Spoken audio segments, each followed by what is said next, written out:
Hey there, and welcome to Crime for Sleep. I know you're having trouble falling asleep, so let me keep you company with true crime stories from around the world. Before we dive in, I'm curious, where did you first hear this one? If you enjoy these stories, don't forget to like, comment, and subscribe. Now get comfortable, and let's get into tonight's case.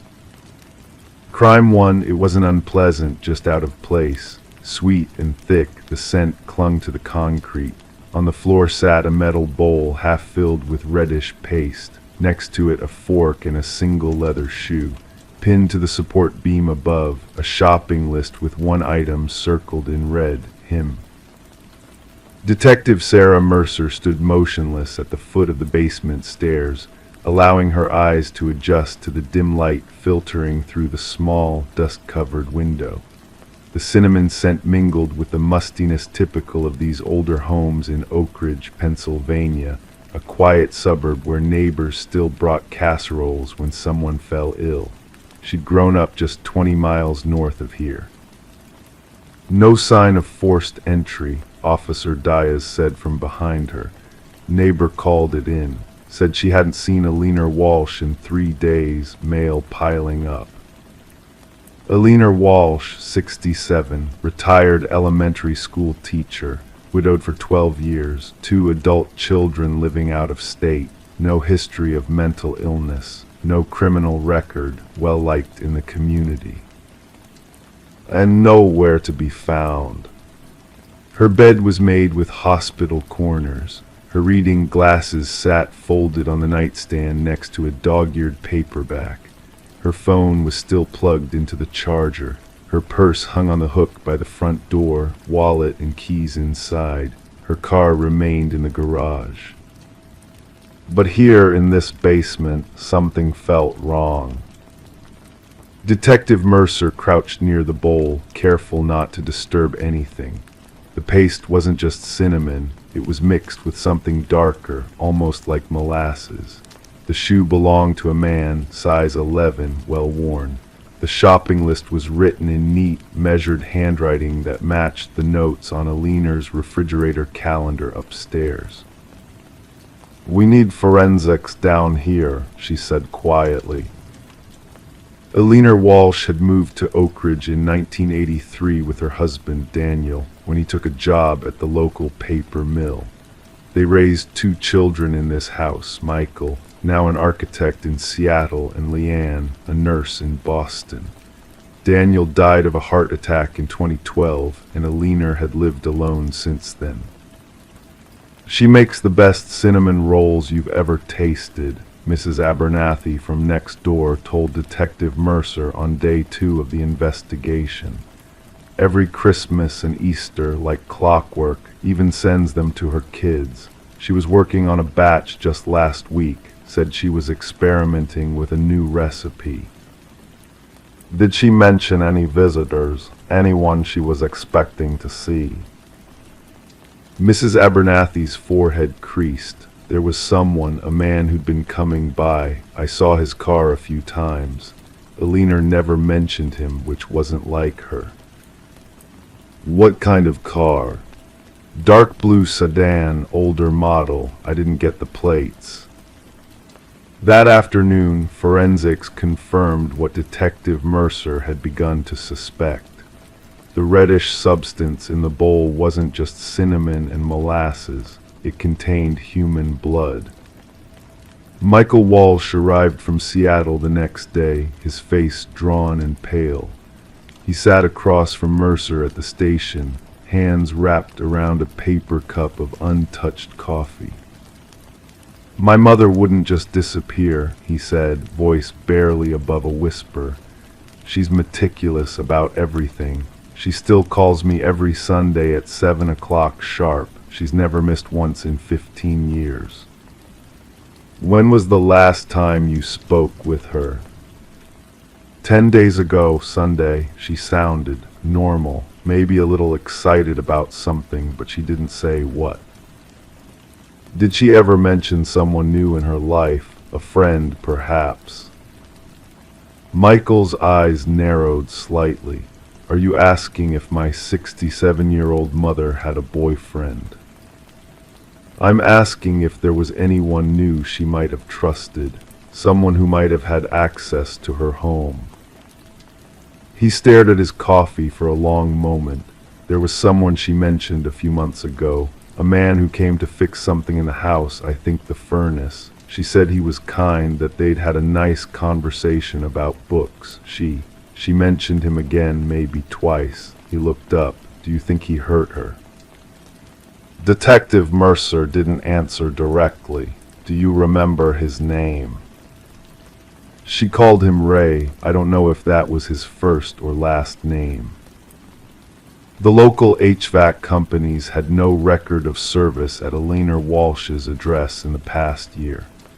No one named Ray or Raymond appeared in any of their employee records, but the shoe from the basement yielded a partial fingerprint, and the database returned a match. Raymond Cask, 53, with a record of breaking and entering in his 20s, nothing since. When they ran his driver's license, the photo showed a man with thinning gray hair and wire-rimmed glasses. He looked like someone's harmless uncle. His current address was an apartment above a hardware store in Millville, 15 miles from Oak Ridge. Raymond Cask wasn't home when they arrived with a search warrant. His apartment was sparsely furnished but meticulously organized. Bookshelves lined one wall, the volumes arranged by author. In the kitchen, spices stood in alphabetical order. The refrigerator contained neatly labeled leftovers. In the bedroom closet, they found a shoebox containing newspaper clippings about local widows, obituaries of their husbands, announcements of community events they'd organized, human interest stories. Elena Walsh's photo appeared 3 times. And in the bathroom medicine cabinet, a bottle of prescription medication for schizophrenia. According to the label, the last refill had been 8 months ago. On day 5, they found Raymond Cask's blue sedan abandoned at Riverside Park, 3 miles from Elena's home. The trunk was empty except for a blanket and a small trace of soil. The soil matched samples from Elena's garden. That evening, Michael identified the shoe from Elena's basement as similar to a pair he'd seen his father wear. But Dad's been gone for 12 years, he said, confusion evident in his voice. All his things were donated after he died. A receipt in Raymond Cask's apartment led them to a self-storage facility on the outskirts of town. Unit 217 was rented under the name Daniel Walsh, Elena's deceased husband. Detective Mercer stood aside as the facility manager cut the lock. The metal door rolled up to reveal a space meticulously arranged to resemble a living room. A worn armchair sat beside a reading lamp. Bookshelves held volumes of poetry. On a small table, a framed photograph of Elena Walsh tending her garden, clearly taken without her knowledge. And on the wall, a calendar marked with red circles around specific dates spanning the last 6 months. The final circle was around yesterday's date, written in the margin in neat, precise handwriting, "Bring her home." That night, officers found Raymond Cask sitting on a bench at the train station, holding a ticket to Boston, where Elena's daughter lived. He didn't resist arrest. In his pocket was a handkerchief that smelled of cinnamon. "Where is Elena Walsh?" Detective Mercer asked him in the interrogation room. Raymond looked confused. "Elena, she's with Daniel now." His voice was soft, reasonable. That's what she wanted. "And where is Daniel?"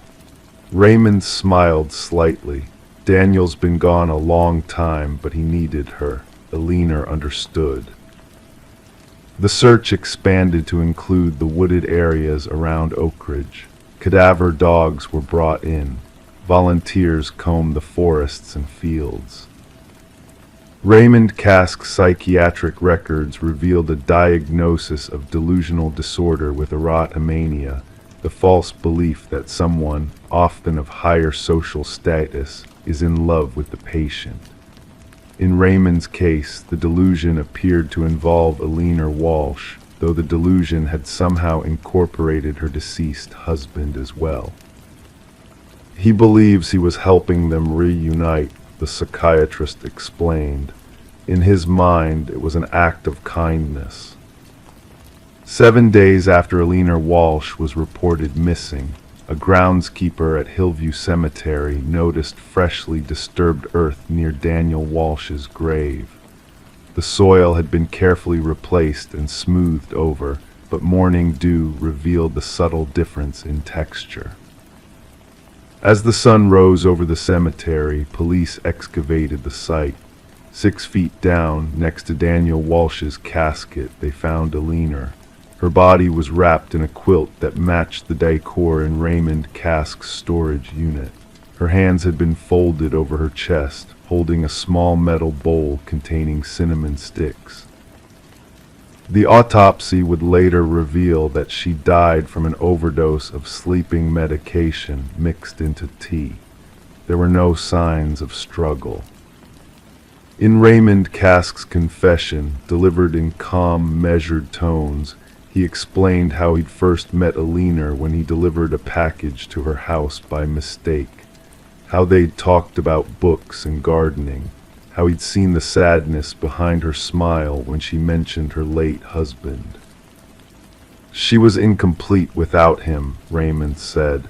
Anyone could see that. I just helped her go where she really wanted to be, with him. He described how he'd gained her trust over months, learning her routines, studying her husband's history. How he'd created the storage unit as a shrine to what he believed was their love story.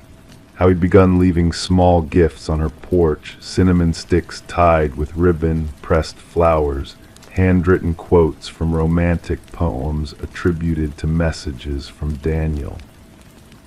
She invited me in for tea that last day, he said, his voice betraying no emotion. She didn't know what I'd added to it. It was peaceful. When she fell asleep, I carried her downstairs. I needed to prepare her properly. The bowl in the basement, Detective Mercer asked. A ritual, Raymond replied. Daniel needed to recognize her when she arrived. A year later, Detective Mercer still drove past Eleanor Walsh's house occasionally. New owners had painted the shutters blue and planted different flowers in the garden. The neighborhood had moved on, the way neighborhoods always do. But sometimes, when the wind blew just right, she imagined she could still detect the faintest scent of cinnamon hanging in the air, sweet and ordinary, and in this place, forever wrong. In her desk drawer at the station, she kept a sealed evidence bag containing that shopping list from the basement beam. One word circled in red, him. A reminder that comfort and horror sometimes lived just below the surface of everyday life, separated by nothing more than a narrow wooden door and a belief in the ordinary. Crime 2, no envelopes, no boxes, just a pile of small white teeth wrapped in yellowed tissue paper. Some had initials scratched into the enamel, others were cracked clean in half. Mary Jenkins discovered them on a Tuesday morning in April 2018, the kind of spring day when the air in Cordell, Oklahoma still carried winter's chill. She'd been living in the 2-story colonial on Chestnut Avenue for nearly 3 months, but it wasn't until that morning that she finally got around to checking the rusted mailbox at the end of her long gravel driveway. The previous owners had their mail forwarded, and Mary preferred the convenience of online billing. The mailbox had become an afterthought, a relic from a different time. Mary was 32, a high school English teacher who had moved from Minneapolis after her divorce. She had chosen Cordell because property was cheap and because no one there knew her story, The miscarriages, the drinking, the restraining order her ex-husband had filed against her after she'd broken into his apartment one night just to see if he was sleeping with someone new. In Cordell, she could be whoever she wanted to be, a fresh start. When she pulled open the mailbox that Tuesday morning and saw the teeth, so many tiny teeth, she didn't scream. She didn't call the police. Instead, she carefully gathered the tissue-wrapped collection, brought it into her kitchen, and arranged the teeth in neat rows on her countertop. 23 in total. Some were pearly white, others stained yellow or brown, but they were all unmistakably children's teeth. I should have known better, she would later tell Detective Warren Howell. I should have called someone right away, but there was something about them, something that made me want to understand. The previous owners of the house on Chestnut Avenue were the Caldwells, Linda and Richard, both in their 70s when they sold the place. They had lived there for 42 years. Their 3 children had grown up in that house, had gone to the same school where Mary now taught. According to the neighbors, the Caldwells were quiet, kept to themselves. Their oldest son became a dentist in Oklahoma City. Their daughter moved to Seattle. Their youngest son, Peter, had died at 19 in what people referred to as an accident, though no one would elaborate when Mary asked. Detective Howell was 53, with deep lines around his eyes that suggested he'd seen more than his fair share of strange cases in Cordell, but even he seemed unsettled by the teeth. "You say you found these in your mailbox?" he asked Mary, examining one of the teeth under the kitchen light, just sitting there. "Yes," she said, like someone had been saving them for years. The detective nodded slowly. "And you've been here how long?" 3 months. And you're just now checking the mailbox." "I know it sounds weird," Mary admitted, "but I didn't think about it. Everything comes electronically now. I didn't even have a key for it until last week." Howell placed the tooth back on the counter, careful not to disturb the neat rows Mary had created. "I'm going to need to take these with me," he said finally, "and I'll need to ask you a few more questions." The investigation began quietly. Detective Howell contacted the Caldwells, who were now living in a retirement community in Tulsa. Linda Caldwell sounded confused when asked about the teeth. Richard Caldwell didn't remember much about the mailbox at all. He'd been diagnosed with early-stage dementia the previous year. Their dentist son, Dr. James Caldwell, was similarly perplexed. "Baby teeth," he repeated when Detective Howell called him. "In our old mailbox. That's disturbing. No, I don't have any idea who would put them there." The local newspaper ran a small story about the discovery. Mysterious teeth found in Chestnut Avenue mailbox. The article included a request for anyone with information to contact Detective Howell. For 2 weeks, nothing happened. Then, on a Friday afternoon in May, a woman named Elaine Winters walked into the police station. She was in her 60s, her silver hair pulled back in a severe bun. She had been Peter Caldwell's high school English teacher, she explained, before Mary had taken the position. And she had something to tell them about Peter and the teeth. Peter was troubled, she told Detective Howell and Mary, who had been called to the station at Elaine's request. Brilliant but troubled, he used to collect things, odd things, dead insects, bird skulls, and teeth. He was especially fascinated by teeth. According to Elaine, Peter had developed an unusual habit during his senior year. He would approach classmates and offer to buy their baby teeth, the ones their parents had saved from childhood.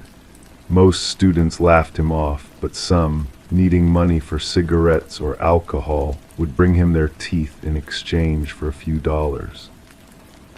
"I caught him one day," Elaine continued, her voice dropping to a near whisper. "He was in the back of the classroom carving something into a tooth with a needle. When I asked what he was doing, he said he was marking it, that it was important to keep track. Mary felt a chill run through her body. Did you ever ask why he was collecting them? Elaine nodded slowly. He said teeth were the only parts of us that lasted, that they were like little time capsules, each one containing a piece of someone's childhood. Detective Howell leaned forward. Ms. Winters, do you know what happened to Peter, the accident? Elaine's eyes filled with tears. It wasn't an accident, she said quietly. Not really. Peter hung himself in his bedroom, July 1988. His mother found him. There was a collection of teeth arranged in a circle on his desk, no note. The investigation took an unexpected turn when forensic analysis revealed that the teeth weren't all from children.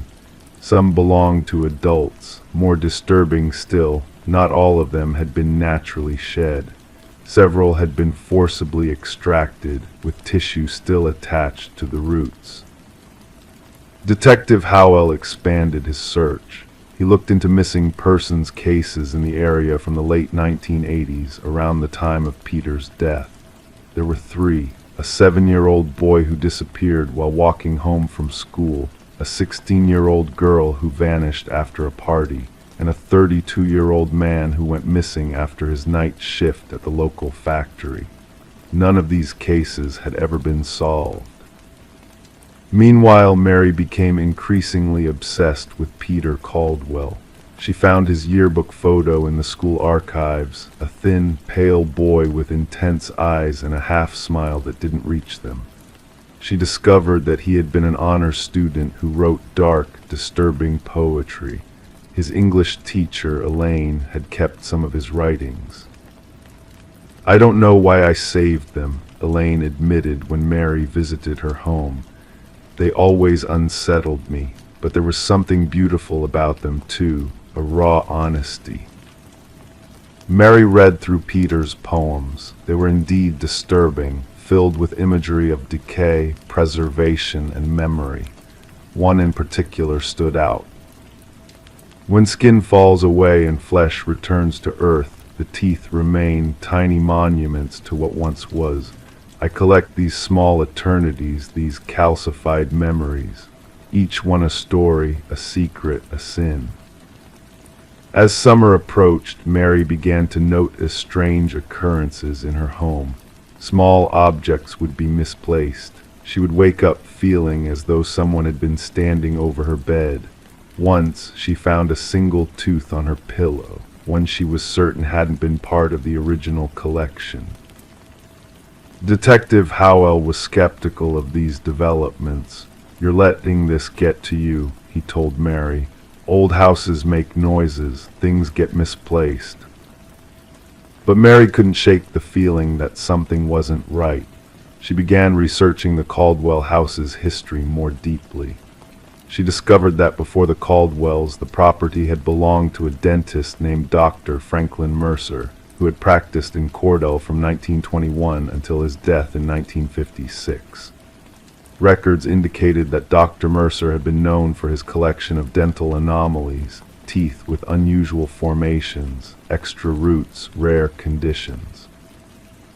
When Mary shared this information with Detective Howell, he reluctantly agreed to bring in a forensic odontologist to examine the teeth more carefully. The specialist confirmed what Mary had begun to suspect. The collection spanned decades. Some of the teeth could be as old as the 1930s or 1940s, while others were much more recent. This isn't just about Peter Caldwell, Mary told Detective Howell. This goes back further, much further. In July, exactly 30 years after Peter's suicide, Mary received a letter. It was hand-delivered, slipped under her front door sometime during the night. The envelope contained a single sheet of paper with words cut from magazines and newspapers. The teeth remember what we choose to forget. Below the text was a crude drawing of a mailbox. Detective Howell increased patrols around Mary's house, but nothing unusual was observed. No fingerprints were found on the letter. The investigation seemed to be at a standstill. Then on a hot August afternoon, Mary was working in her garden when her shovel struck something hard. At first, she thought it was a rock, but as she cleared away the soil, she realized she had uncovered a small metal box about the size of a book.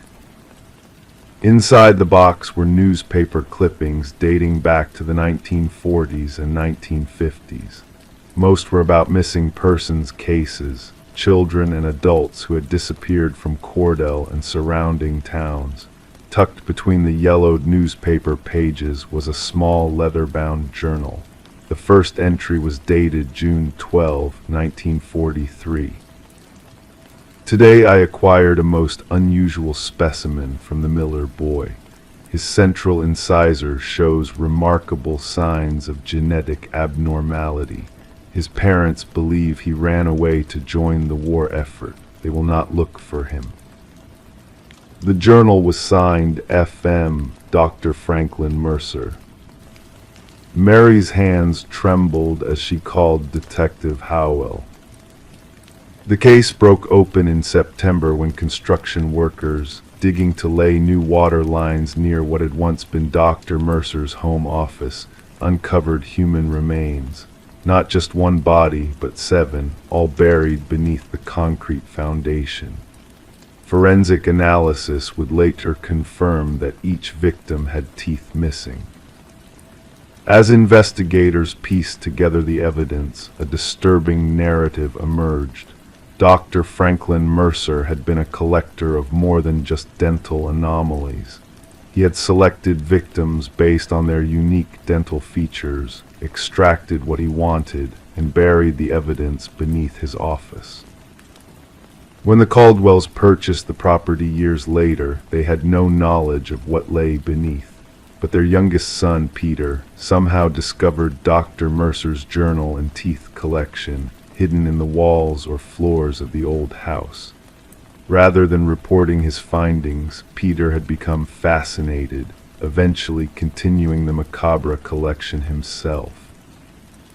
But what about the teeth in Mary's mailbox? Who had placed them there decades after both Dr. Mercer and Peter Caldwell had died? This question remained unanswered until October, when James Caldwell, Peter's older brother, the dentist, committed suicide in his Oklahoma City home. In his suicide note, he confessed to finding his brother's collection after Peter's death. James had been cleaning out Peter's room when he discovered the teeth and the journal entries detailing where Peter had obtained them. "I couldn't bear to destroy them," James wrote in his final letter. "They were a part of Peter, the only part I had left, so I hid them away, but they called to me year after year. I began to understand Peter's fascination. I began to collect my own. When we sold the house, I couldn't leave them behind, but I couldn't take them with me either, so I returned them to where they belonged." The case of the teeth in the mailbox was officially closed, but Mary Jenkins couldn't stay in the house on Chestnut Avenue. She moved away from Cordell before Christmas, leaving no forwarding address. The house remained empty for nearly a year before a young couple purchased it, attracted by the substantially reduced price. They renovated extensively, replacing everything, including the old rusted mailbox at the end of the driveway. 3 months after moving in, the new owners reported finding small objects missing from their home. Small, precious things, baby shoes, locks of hair from their daughter's first haircut, and most disturbing of all, their 5-year-old son's recently lost tooth, which had been placed under his pillow for the tooth fairy. It had vanished overnight, replaced by a yellowed piece of tissue paper. Detective Howell, now retired, still drives past the house on Chestnut Avenue occasionally.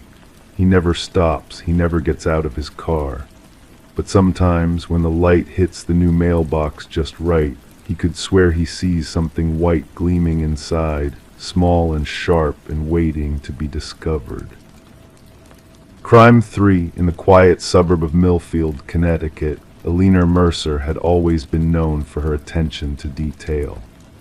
A retired architect at 62, she had channeled her professional precision into crafting dollhouses, intricate miniatures that captured every element of their real-life counterparts. Her workshop occupied the sunroom of her Victorian home, where natural light streamed through bay windows, illuminating her meticulous work. Alina lived alone since her husband passed away 5 years earlier. Her daughter, Cassandra, lived just 20 minutes away with her husband and their 8-year-old son, Theo. They visited every Sunday, a tradition that provided structure to Alina's increasingly isolated life. It was Cassandra who first noticed something unusual about her mother's latest project. Alina had been working on it for almost 7 months, an exact replica of her own Victorian home, down to the faded blue paint on the porch swing and the slight crack in the third step leading to the front door. The dollhouse featured every room, the kitchen with its vintage appliances, the living room with miniature versions of family photographs, and the upstairs bedrooms with tiny quilts that matched their life-sized counterparts. But one room remained sealed off, Alina's late husband's study on the second floor. When Cassandra asked about it, Alina's response was uncharacteristically brusque. "That room isn't finished yet," she said, quickly changing the subject. Cassandra mentioned this to Detective Marcus Reed 3 weeks later as they stood in the foyer of Alina's house. The detective made a note in his small black notebook, his face betraying nothing, but Cassandra could tell he found this detail significant, just as she had. Alina Mercer had been missing for 4 days. The investigation began on a Monday morning when Alina failed to answer her phone. 3 calls from Cassandra went straight to voicemail. This wasn't like Alina, who kept her phone charged and within reach at all times, a habit formed after her husband's sudden heart attack years earlier. When Cassandra drove to the house, she found her mother's car in the driveway, the front door unlocked, and a cup of tea gone cold on the kitchen counter.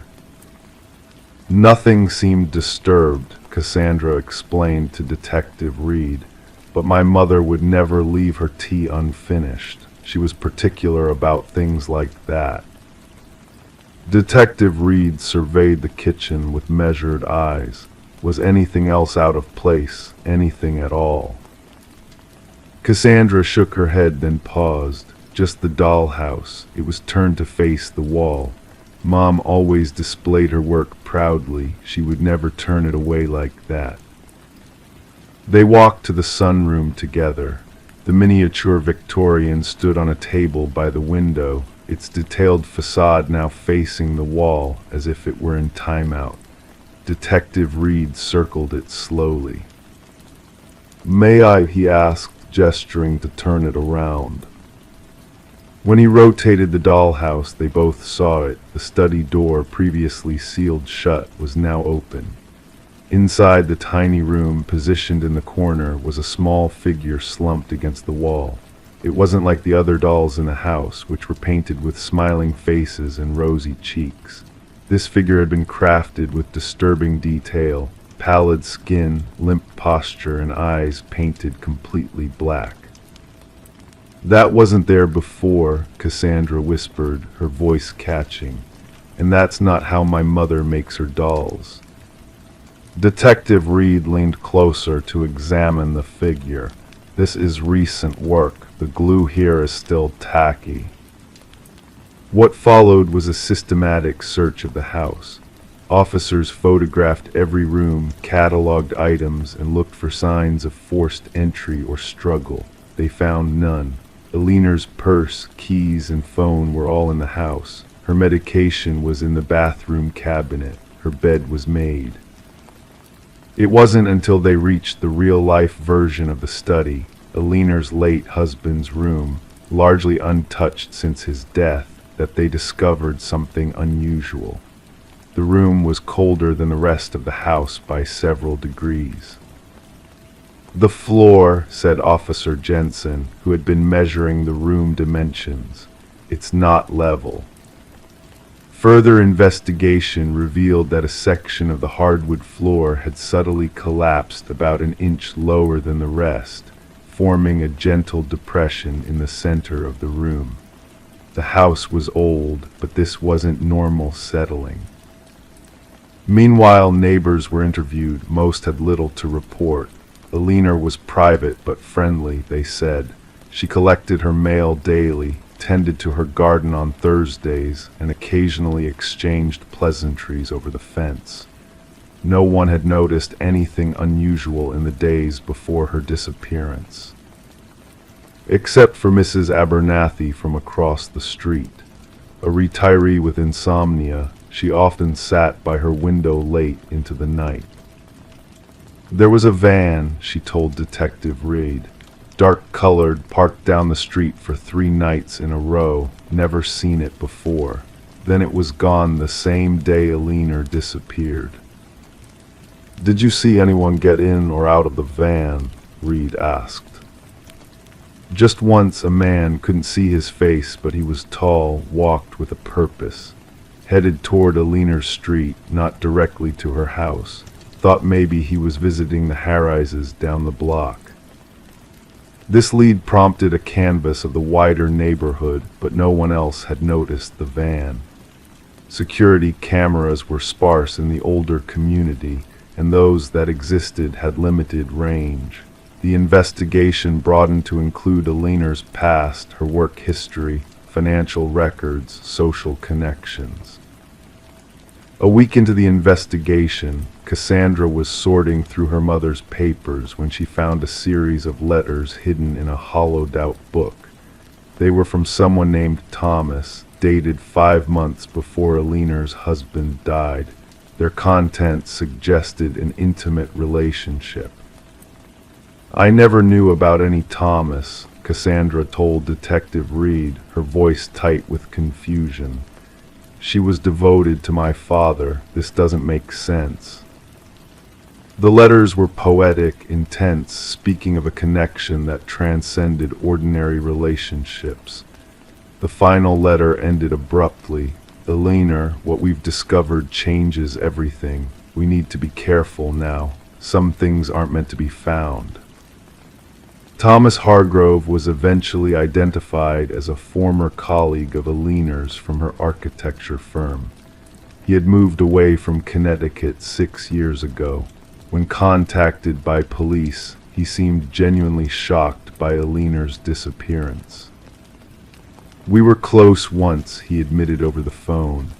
"We discovered some structural anomalies in old Victorian homes in the area. Aliner became obsessed with the patterns, thought they meant something.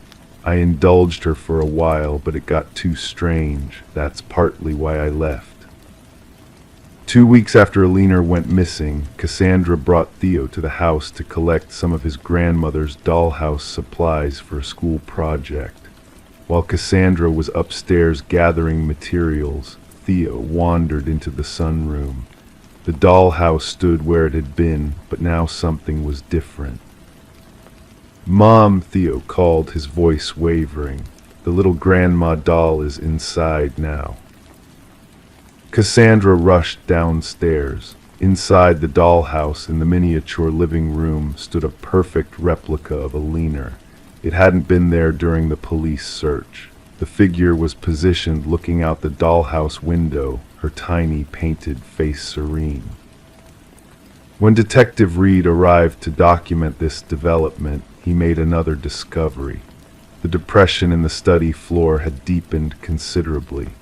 A structural engineer was called, and ground-penetrating radar revealed what appeared to be a space beneath the floor, a small room not included in the house's original blueprints.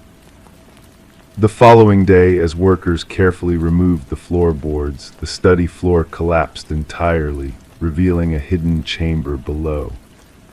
It was just large enough for a person to stand in, with walls lined with faded papers, architectural drawings, news clippings about the house's original owner, and complex calculations. In the center of this secret room lay Aliner's journal. The final entry read, "I've found the pattern. It exists in all these old houses, hidden spaces created for purposes long forgotten. Thomas thought I was being paranoid, but I've proven it now. The dollhouse shows what the eye can't see.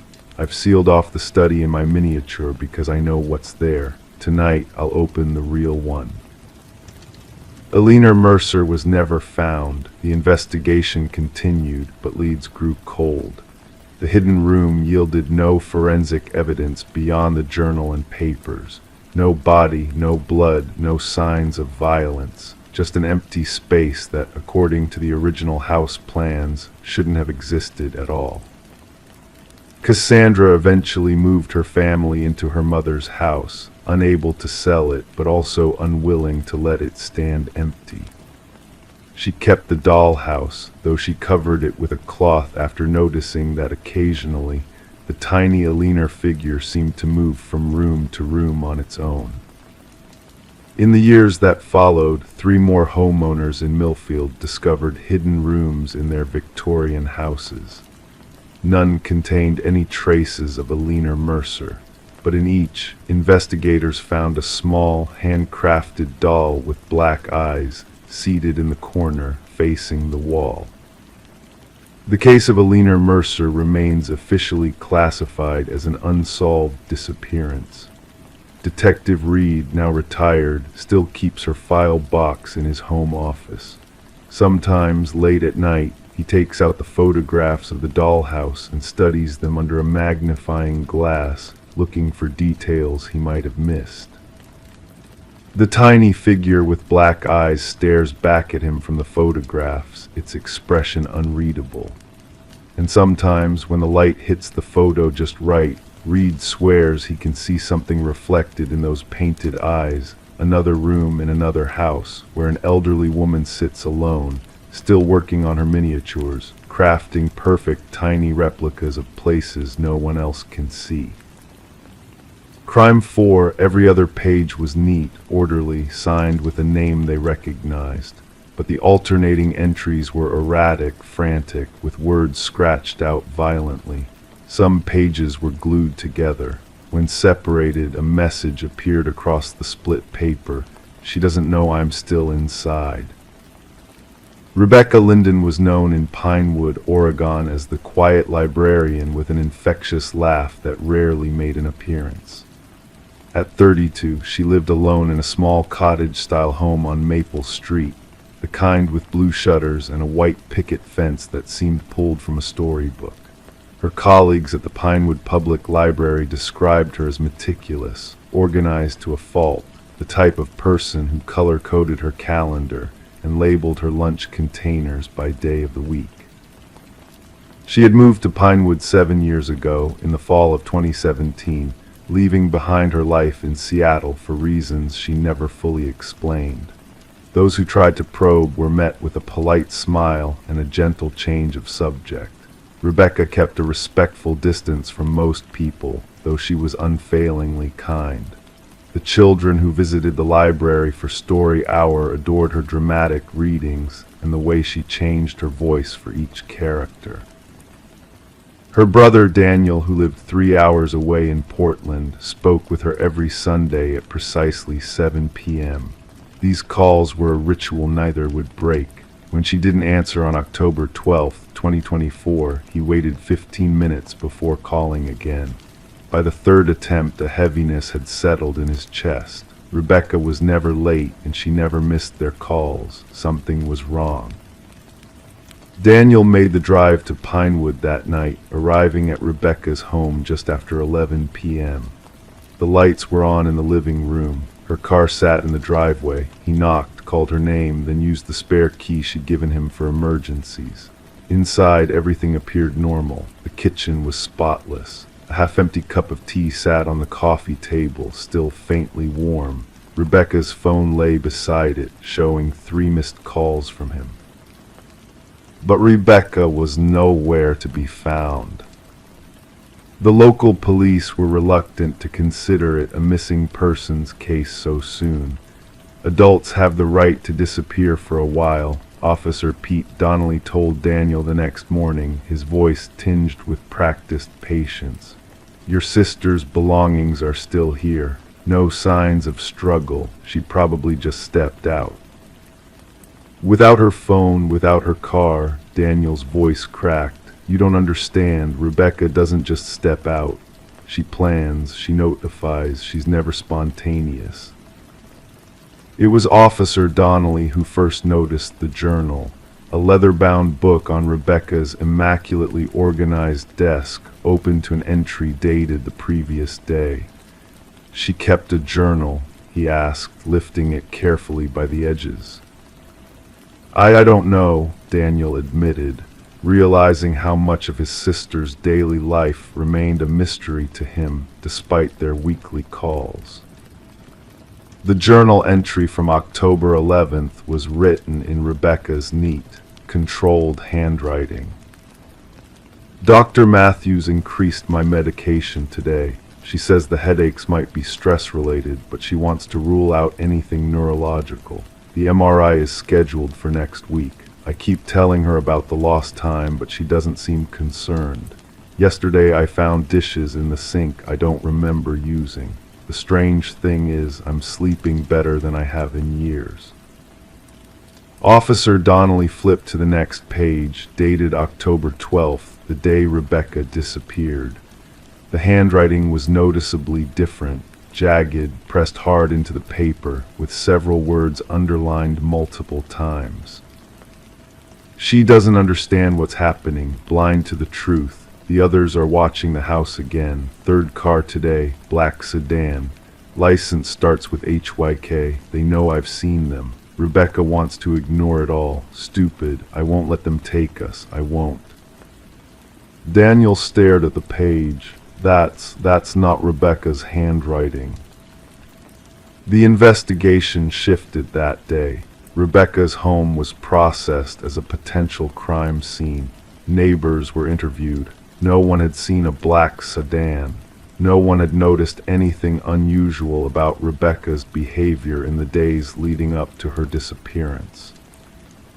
It was Rebecca's colleague Marion who provided the first real clue. She'd been different lately, Marion told Detective Sarah Kendrick, who had taken over the case. Some days she was herself, quiet, reserved. Other days she was, I don't know how to describe it, more animated. She'd laugh at things that weren't particularly funny. She wore brighter colors. Even her voice seemed different. Detective Kendrick ordered a careful examination of the journal. What they discovered was disturbing. The journal went back 6 months. Every other entry was written in Rebecca's handwriting, signed neatly with RL at the bottom.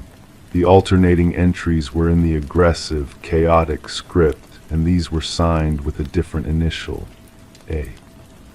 Some pages had been glued together. When forensics carefully separated them, they found messages written across the split pages, visible only when the pages were pulled apart. She doesn't know I'm still inside on one set. They're watching through the windows on another.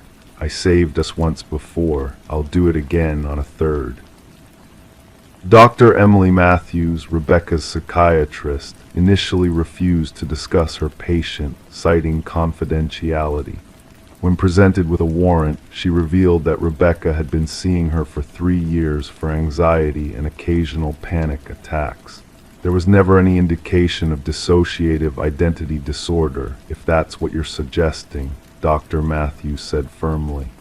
Rebecca was always lucid, always present. But the headaches had started 4 months ago, the episodes of lost time shortly after. On the 7th day of Rebecca's disappearance, Daniel received a text message from an unknown number. I'm protecting her. A. The police traced the message to a prepaid phone purchased with cash at a convenience store 30 miles from Pinewood. Security footage showed a woman who looked remarkably like Rebecca, but her posture was different, more confident, almost strutting. She wore a bright red jacket Daniel had never seen before.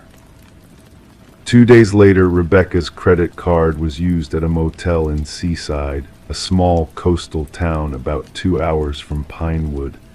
By the time police arrived, the room was empty, but they found something on the bathroom mirror, words written in lipstick. "Stop looking. She's safe with me." The investigation uncovered fragments of Rebecca's past that Daniel had never known. 7 years ago, before moving to Pinewood, Rebecca had been the sole survivor of a home invasion in Seattle. Her roommate had been killed. Rebecca had hidden in a closet for hours, listening to the intruders ransack their apartment. She was found catatonic, unable to speak for days. The trauma, Detective Kendrick theorized, had never fully healed. Perhaps the stress, the headaches, had triggered something dormant. Perhaps A had been born in that closet in Seattle, a protector, a survivor, a part of Rebecca that knew how to fight when Rebecca herself only knew how to hide. 3 weeks after her disappearance, Rebecca walked into the Pinewood police station on her own.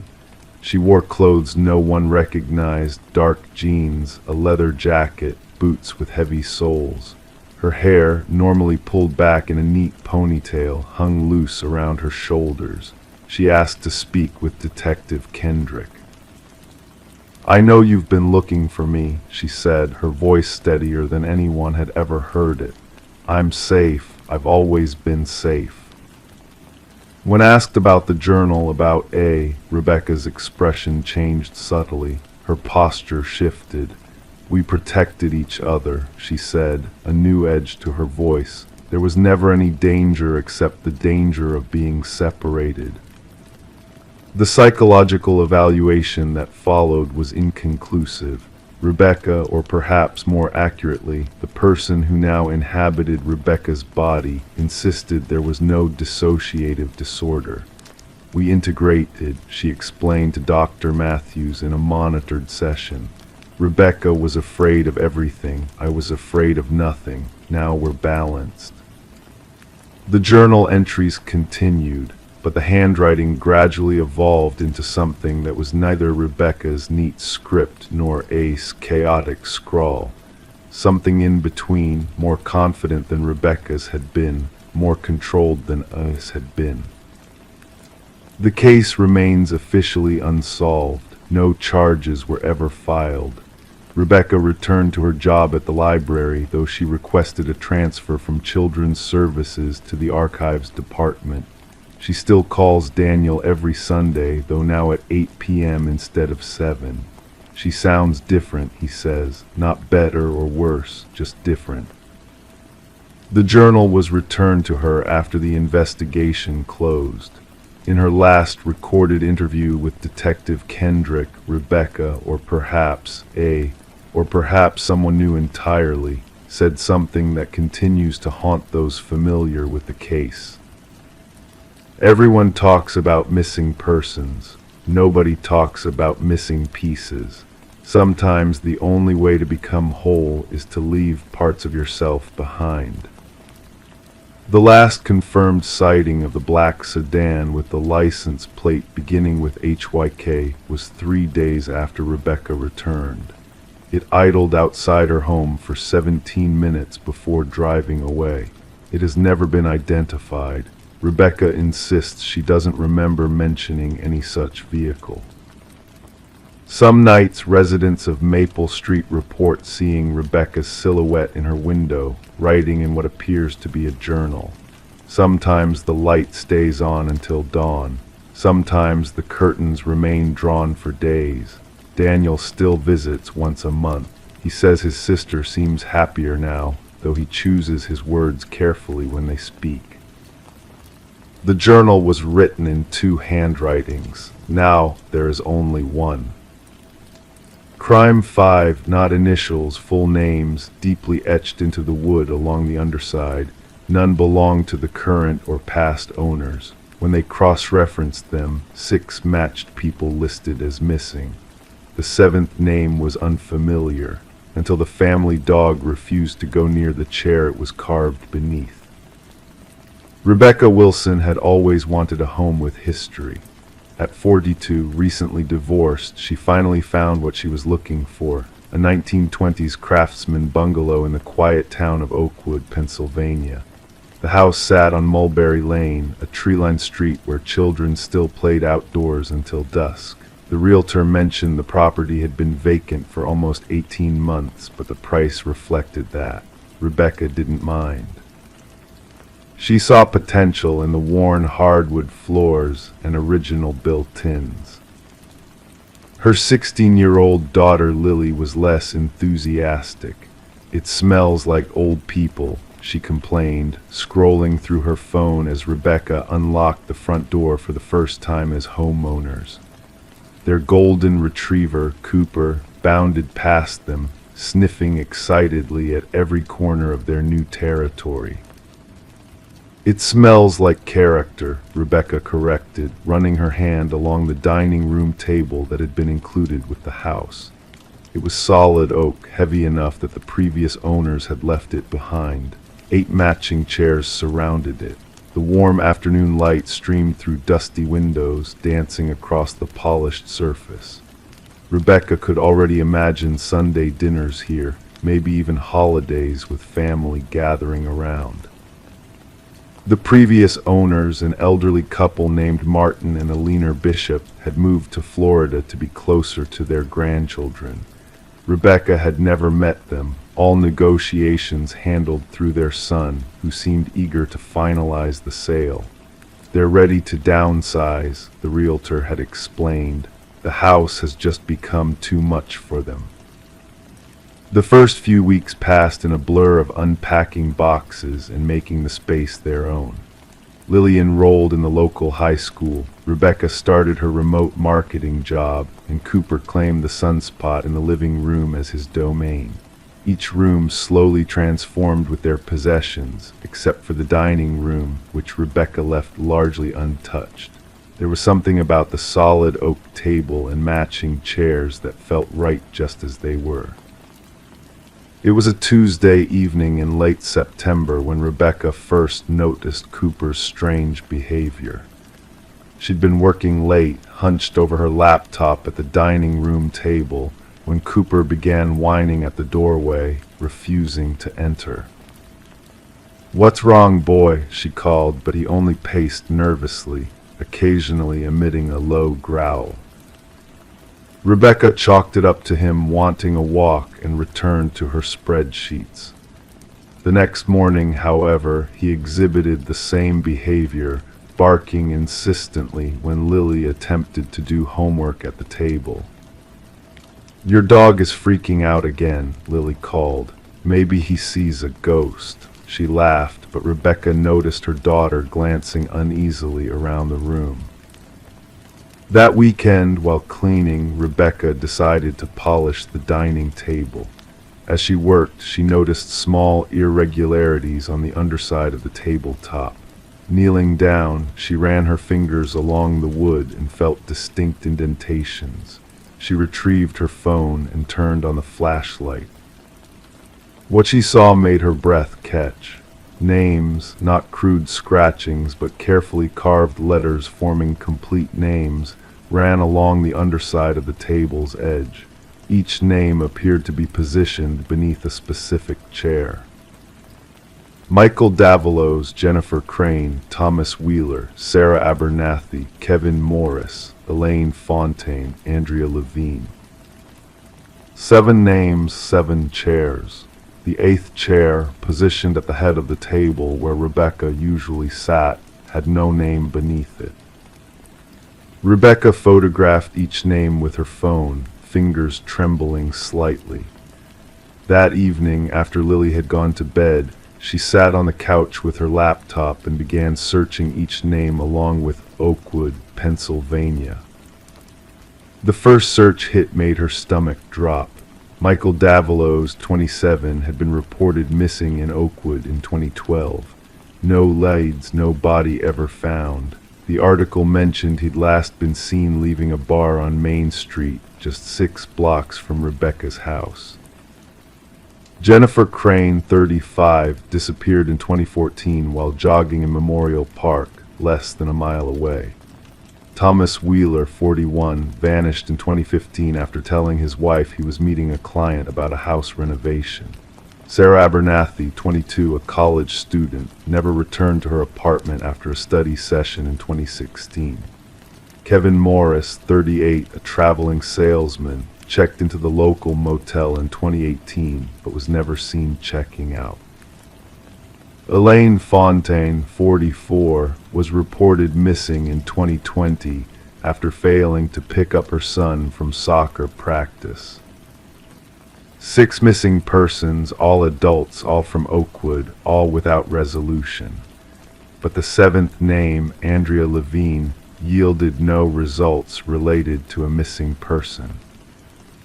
Rebecca closed her laptop, her mind racing. She considered calling the police but hesitated. What would she say? That she found names carved under her dining table and 6 of them matched missing persons cases. They might think she was disturbed or worse, involved somehow. The next morning, Rebecca found herself studying the table with new eyes. It looked so innocuous in the daylight, its surface gleaming with the polish she'd applied. She ran her hand along the wood, wondering who had carved those names and why. The previous owners, the elderly Bishops, had lived in the house for over 30 years according to the realtor. Had they known about the names? Had they carved them themselves? Rebecca decided to contact the realtor, asking if she could get in touch with the Bishop's son. 2 days later, she received a phone call. "Hello, this is Daniel Bishop," a man's voice said. "My realtor said you had questions about the house." Rebecca hesitated, then decided on a less alarming approach. "Yes, thank you for calling back. I was wondering about the dining table that was left in the house. It's beautiful, and I was curious about its history." There was a pause on the line. The table, it's been in the house since before my parents bought it in 1989. They liked it so much they asked to include it in the sale. Is there a problem with it? No problem, Rebecca assured him. I just noticed some carving underneath, names. The silence that followed lasted so long that Rebecca thought they'd been disconnected. "Mr. Bishop."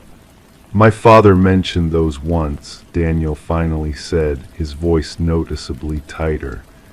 "Said the previous owner told him it was some kind of art project. Dad was superstitious about removing them, said it might bring bad luck. Is that all you needed?"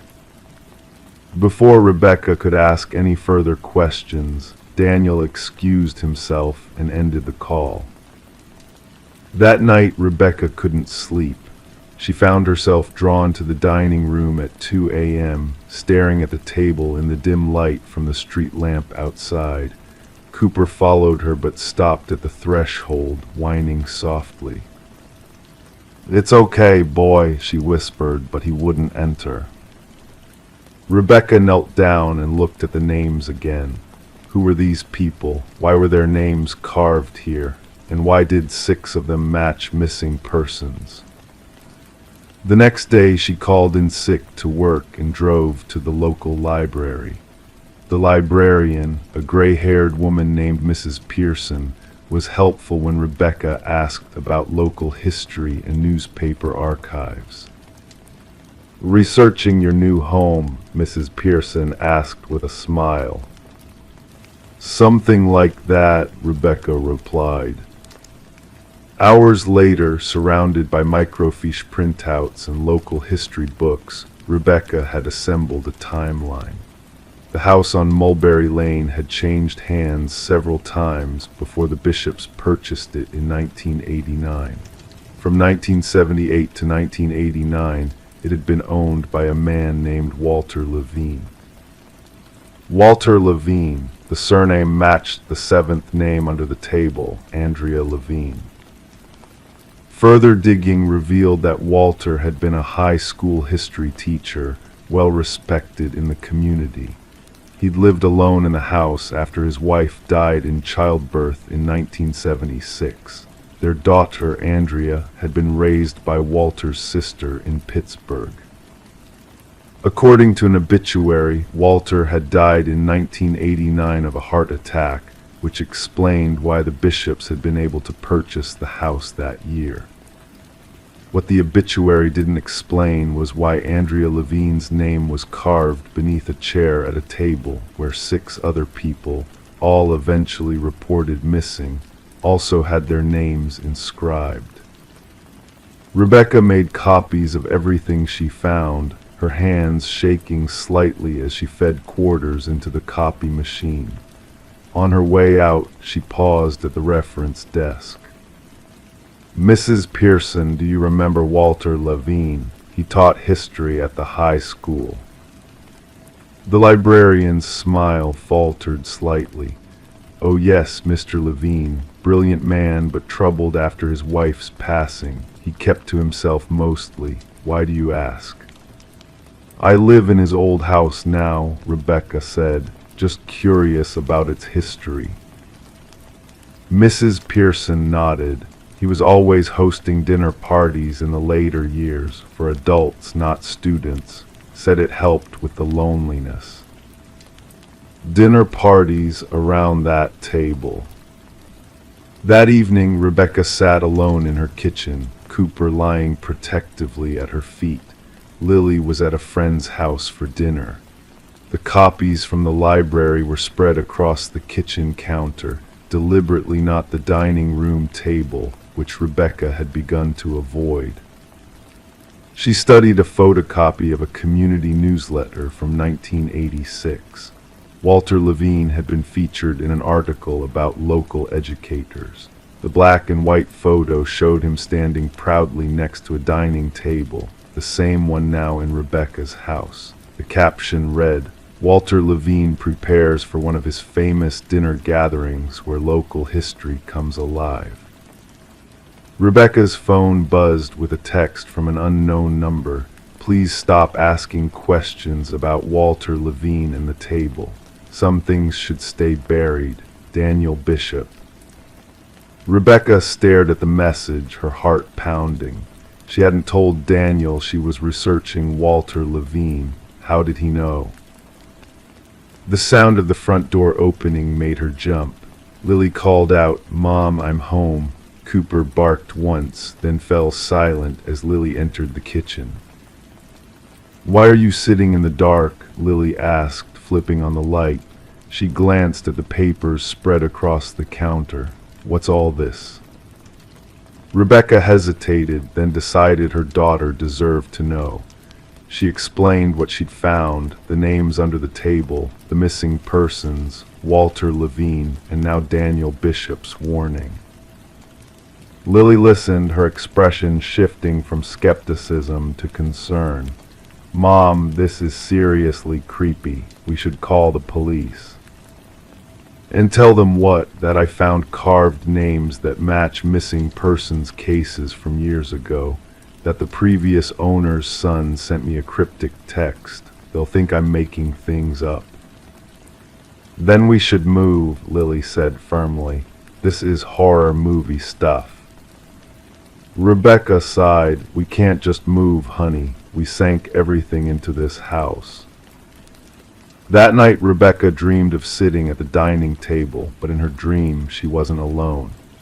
7 people sat with her, their faces pleasant but their eyes vacant. They passed dishes of food, laughed at appropriate moments, and complimented the meal. But whenever Rebecca tried to stand to leave the table, they would all turn to her simultaneously, their expressions hardening.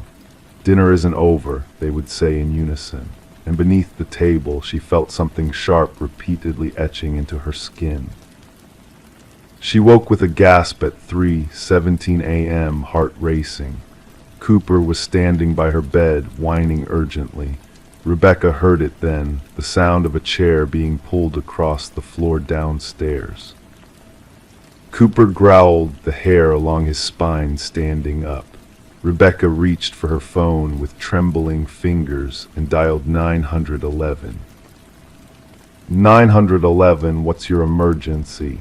a dispatcher's voice answered. "There's someone in my house," Rebecca whispered. 1842 Mulberry Lane. She was told to stay put, that officers were on their way. Rebecca clutched Cooper's collar, listening intently. No further sounds came from downstairs. When the police arrived minutes later, they found no signs of an intruder. All doors and windows were locked from the inside. The dining room was undisturbed, the chairs all neatly pushed in around the table. "Maybe it was just the house settling," the officer suggested kindly. "These old places make all kinds of noises." Rebecca nodded, not mentioning the names under the table or her research. The officer left, promising to have patrols drive by regularly for the next few nights. The next day, Rebecca called a furniture appraiser, claiming she wanted to know the value of the antique table. When he arrived, she asked casually about removing it. "I'd be happy to take it off your hands," the appraiser said enthusiastically after examining it. "It's a beautiful piece, early 1900s craftsmanship. Don't see many like this anymore." Rebecca felt a weight lifting. How soon could you take it? "I could send my guys with a truck tomorrow," he offered. That night, Rebecca slept soundly for the first time in days. In the morning, she prepared the dining room, moving small furniture pieces out of the way to create a clear path for the movers. At noon, her phone rang. It was the appraiser. "Mrs. Wilson, I'm terribly sorry, but I'm going to have to back out of our arrangement." Why?" Rebecca demanded. "I received some information about that table. I can't ethically purchase it or broker its sale." His voice was strained. "What information?" Rebecca pressed. "Please, I need to know." "I got an anonymous email with newspaper clippings about missing persons in Oakwood, and a warning that the table is evidence. I forwarded everything to the police. I'm sorry, but I can't be involved." He hung up. Rebecca stood in the dining room, staring at the table. Evidence, but of what exactly, and who was working so hard to keep it in her house? That afternoon, while Lily was at school, Rebecca made a decision. She dragged each chair away from the table and flipped it over, photographing the name carved beneath each one. Then she began a systematic examination of the entire table, not just the underside of the top, but the legs, the apron, the corner braces. It was underneath the table's central support beam that she found it, a small compartment expertly crafted to blend with the wood, a hidden drawer. Using a butter knife, Rebecca managed to pry it open. Inside was a small leather-bound book, Walter Levine's journal. With trembling hands, Rebecca opened it. The entries began in 1983 and continued until 1989, the year of Walter's death. Many entries were mundane, school matters, bills, home repairs, but scattered throughout were disturbing passages about his dinner guests and how they had joined his collection.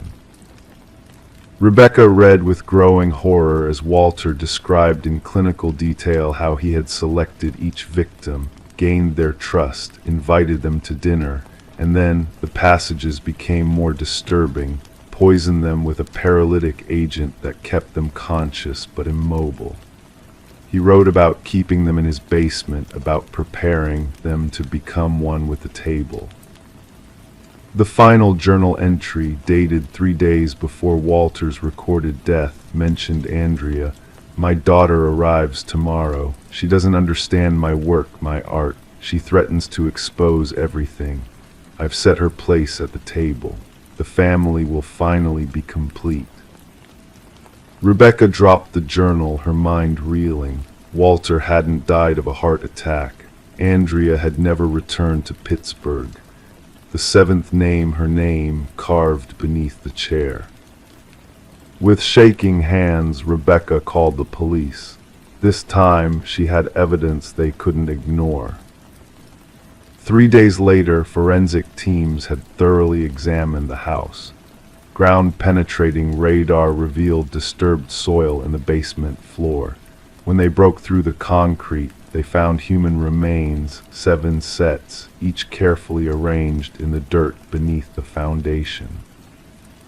The small town of Oakwood was rocked by the discoveries. National news crews descended on Mulberry Lane. The families of the missing finally had answers, though they were far from comforting.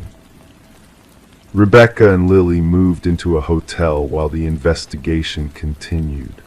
They never spent another night in a house on Mulberry Lane. Eventually, they relocated to another state, wanting to leave behind the horrific discoveries and the whispers that followed them around town. The table was taken as evidence, its dark history now a matter of public record. Years later, it sits in a police evidence warehouse, the names still carved beneath, a memorial to those who came to dinner but never left. Sometimes in her dreams, Rebecca still sees that dining room, the table set for 8, with 7 chairs occupied and one, at the head of the table, waiting for her to take her place. Crime 6, Morgan Kane had always been meticulous about details. As an architectural draftsman, the 42-year-old spent his days ensuring that lines met at perfect angles and that measurements were precise down to the millimeter. His colleagues at Harmon and Associates in Cedar Rapids, Iowa, described him as thorough, even obsessive, but they also acknowledged that this quality made him exceptional at his job. Morgan lived alone in a modest 2-story colonial on Oak Ridge Lane, a quiet suburban street lined with similar homes built in the late 1970s. His house was nearly identical to his neighbors, the same brick facade, the same sloped roof, the same basic floor plan mirrored. His daily routine rarely varied. Coffee at 6:15 a.m., out the door by 7:30, home by 6:00 p.m., dinner while watching the evening news, then work on personal projects until bedtime at 11:00 p.m. sharp. On weekends, Morgan indulged in his hobby of amateur photography, often capturing architectural details around town. It was during one such session, on a crisp October afternoon in 2019, that he first noticed something peculiar about his neighbor's house. From his second-floor office window, which faced the side of the Hardings' home next door, he could see directly into what appeared to be another window. Same white trim, same divided panes, but something felt off. The Hardings, Thomas, Linda, and their teenage son Jacob had lived next door for nearly 8 years. Pleasant but private, they exchanged holiday cards and occasional small talk about lawn care with Morgan, but little else. Their house mirrored Morgan's in layout, which he knew well, having reviewed the subdivision plans years earlier for a zoning project at work. It was during a late-night work session, when Morgan was cross-referencing his neighborhood's original blueprints for a historical preservation project, that he discovered the discrepancy. According to the plans, there shouldn't be a room where he saw the window. That section of the Hardings' home should have been solid wall, backing up to their central heating system. At first, Morgan dismissed it as a simple error in the blueprints. Modifications happened, perhaps the Hardings had renovated, but curiosity gnawed at him and he began observing the window more carefully. Sometimes, late at night, he would see a faint light behind the curtains, though he could never make out anyone inside. Once he thought he saw the curtain move, just slightly, as if disturbed by a passing figure.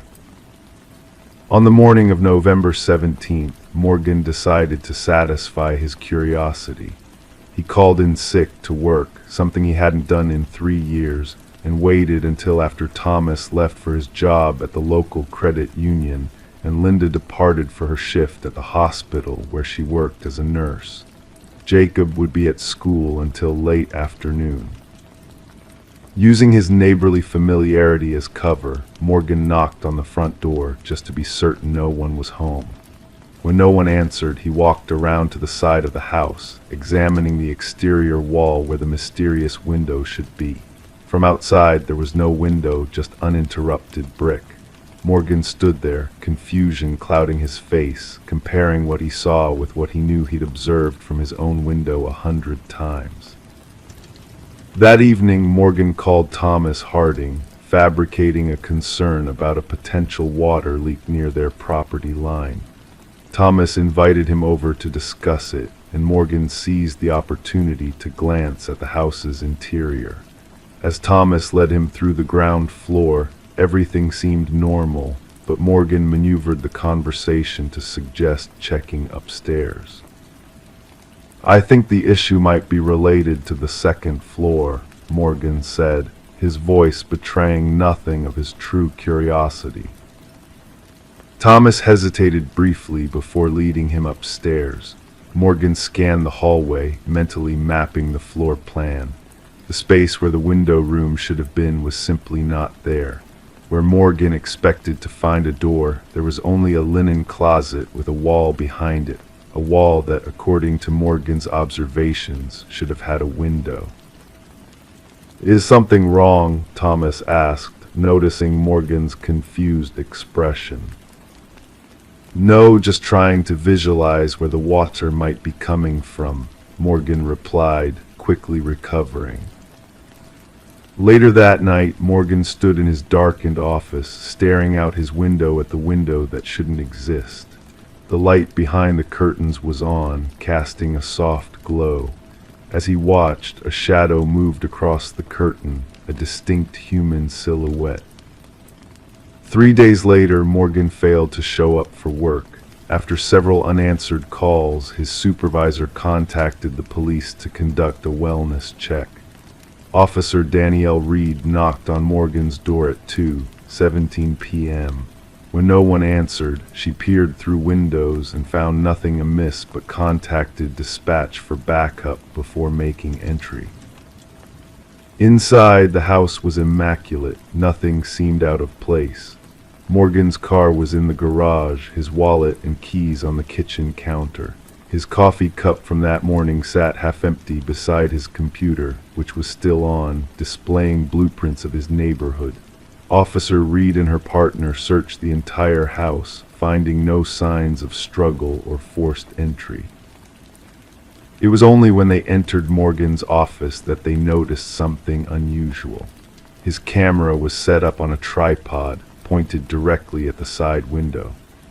Reviewing the camera's memory card, they found dozens of photos of the neighboring house's exterior wall, the one with no window, and several shots taken from Morgan's window showing the window that supposedly didn't exist. The most disturbing image was the last one taken, a clear shot through both windows, capturing what appeared to be a room with bare walls, a single chair, and what looked like architectural drawings pinned to the wall. The timestamp showed it was taken at 3:24 a.m., just hours before Morgan disappeared. Detective Samuel Larson took over the case, first interviewing the Hardings. Thomas and Linda appeared genuinely shocked by Morgan's disappearance and confused by his apparent obsession with their home's layout. They allowed a full search of their residence. "There's no room there," Thomas insisted, showing Detective Larson the linen closet. "There's never been a room there." The search confirmed the Harding statements. The space where Morgan believed there should be a room was indeed just a wall backing up to ductwork. No hidden doors, no concealed spaces. Yet when Detective Larson stood in Morgan's office that evening, he saw exactly what Morgan had described. A window directly across from Morgan's, with curtains identical to those in the rest of the Harding house. Puzzled, Larson returned to the Hardings' home the next day with a building inspector. They meticulously measured and examined every inch of the upper floor. The measurements confirmed what the blueprints showed. There simply wasn't space for another room where the window appeared to be. The case took an even more troubling turn when Larson decided to examine the exterior wall of the Hardings' home more closely. Standing in the exact spot where Morgan had taken his photos, Larson could see only brick, no window. But upon closer inspection, he noticed something unusual in the grass below, two perfect footprints in the dirt, pointing inward toward the wall as if someone had stood facing it. Forensics determined the footprints matched Morgan's shoe size and pattern. As days turned into weeks, the investigation yielded no concrete leads. Morgan's bank accounts remained untouched, his passport unused. It was as if he had simply vanished.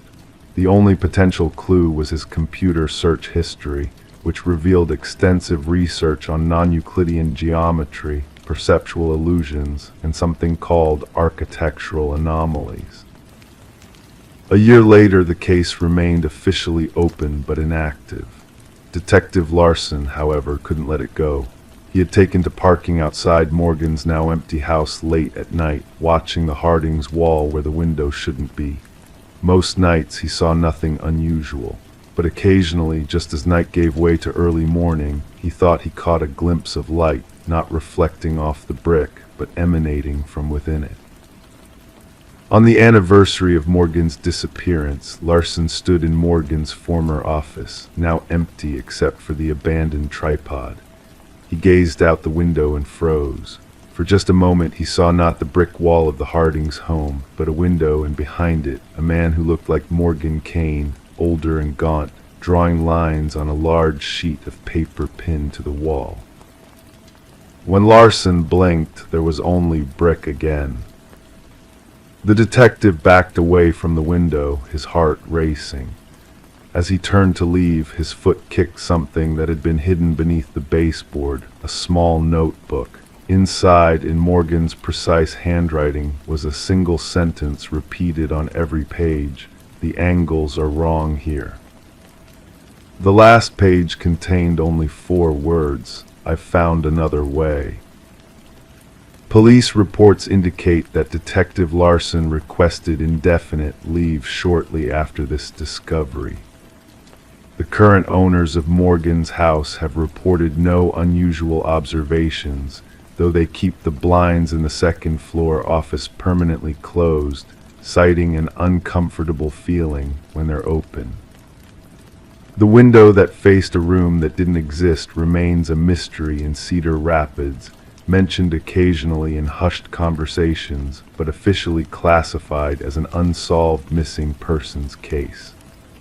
And sometimes, very late at night, residents of Oak Ridge Lane report seeing a faint light moving across the brick wall of the Hardings' home, a light with no discernible source.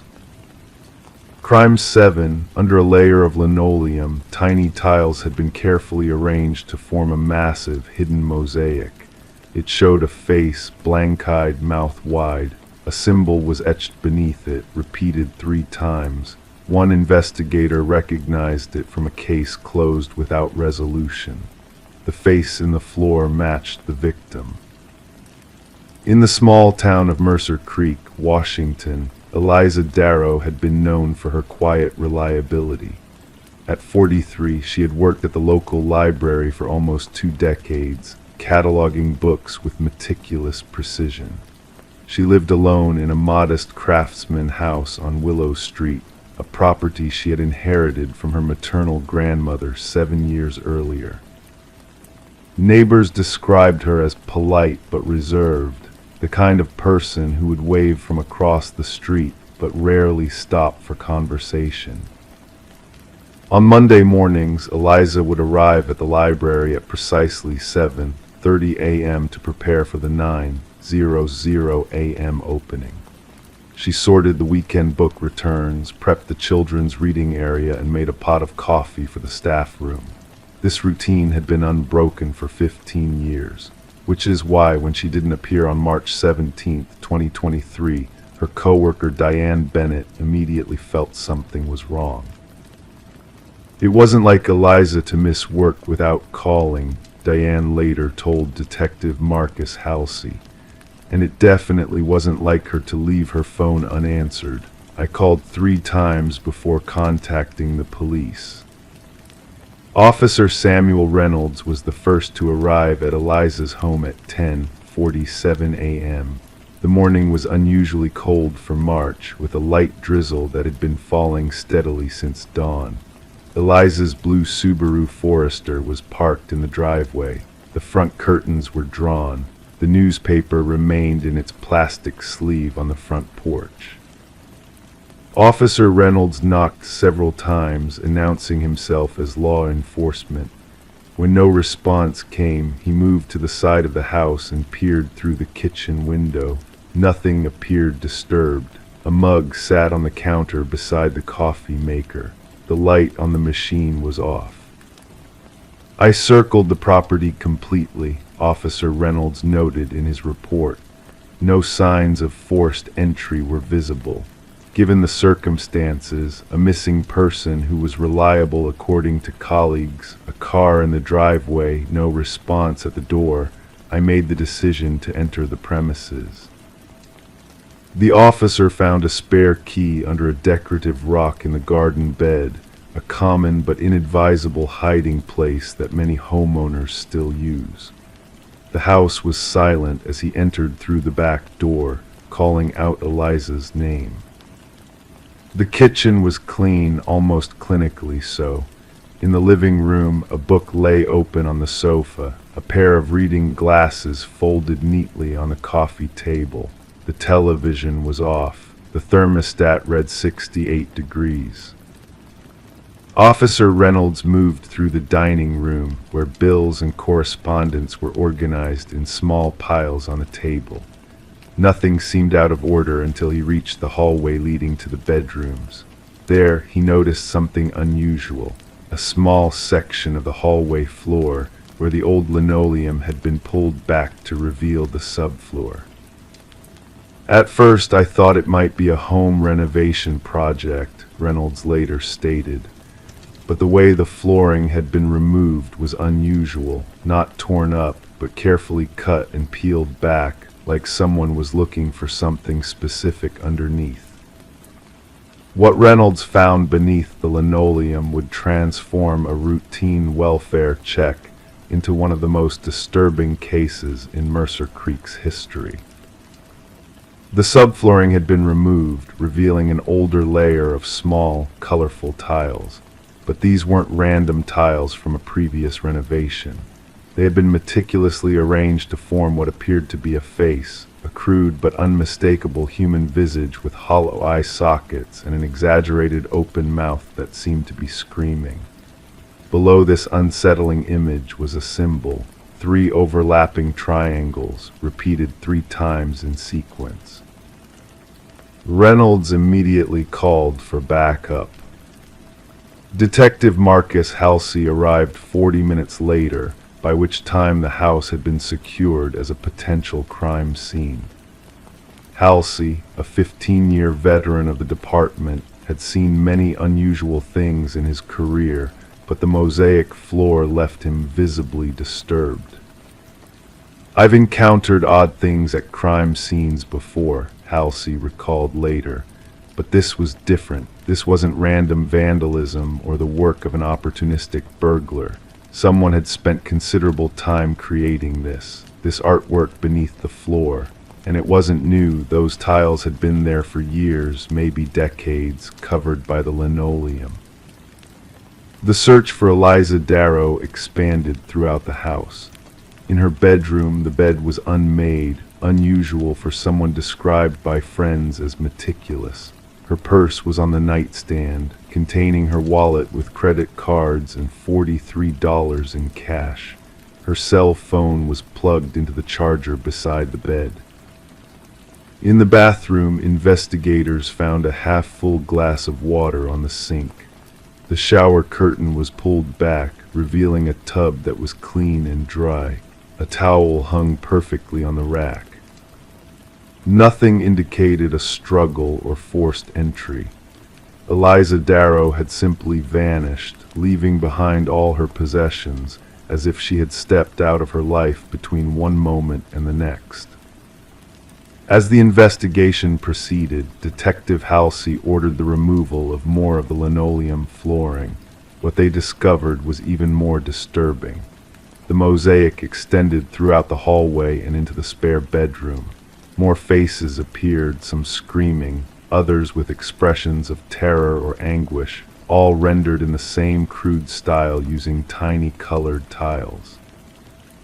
It was like walking on a gallery of torment, said forensic photographer Alicia Mendez. Each face had its own expression of suffering, but they all shared the same hollow eyes, and beneath each one that same symbol appeared.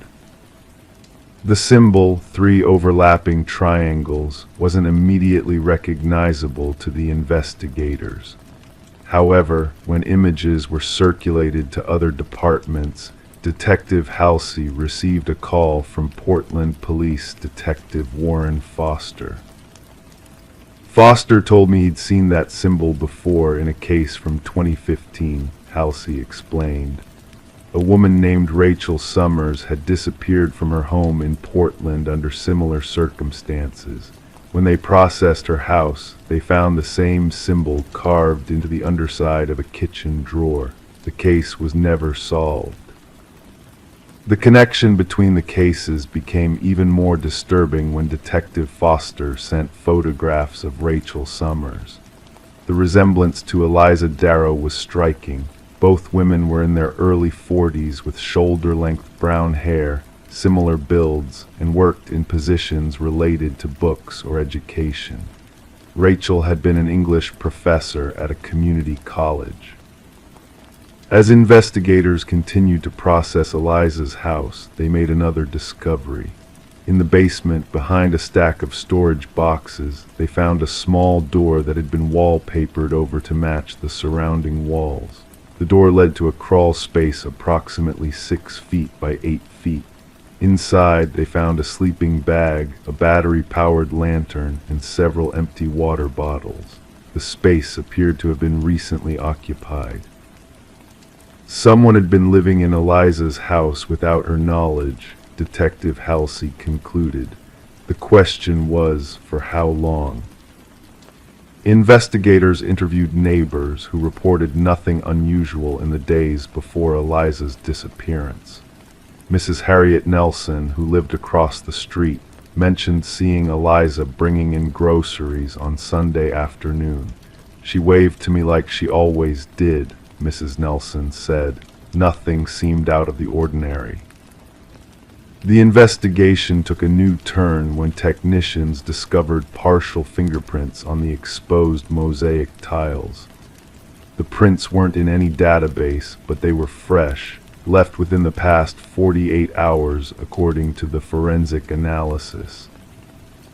Whoever uncovered that mosaic had done so very recently, Detective Halsey noted, and they had taken their time about it, carefully cutting the linoleum rather than tearing it up. Then came the most unsettling revelation. When a forensic art specialist examined photographs of the mosaic faces, she made a startling observation. The central face, the one Officer Reynolds had first discovered, bore a crude but undeniable resemblance to Eliza Darrow.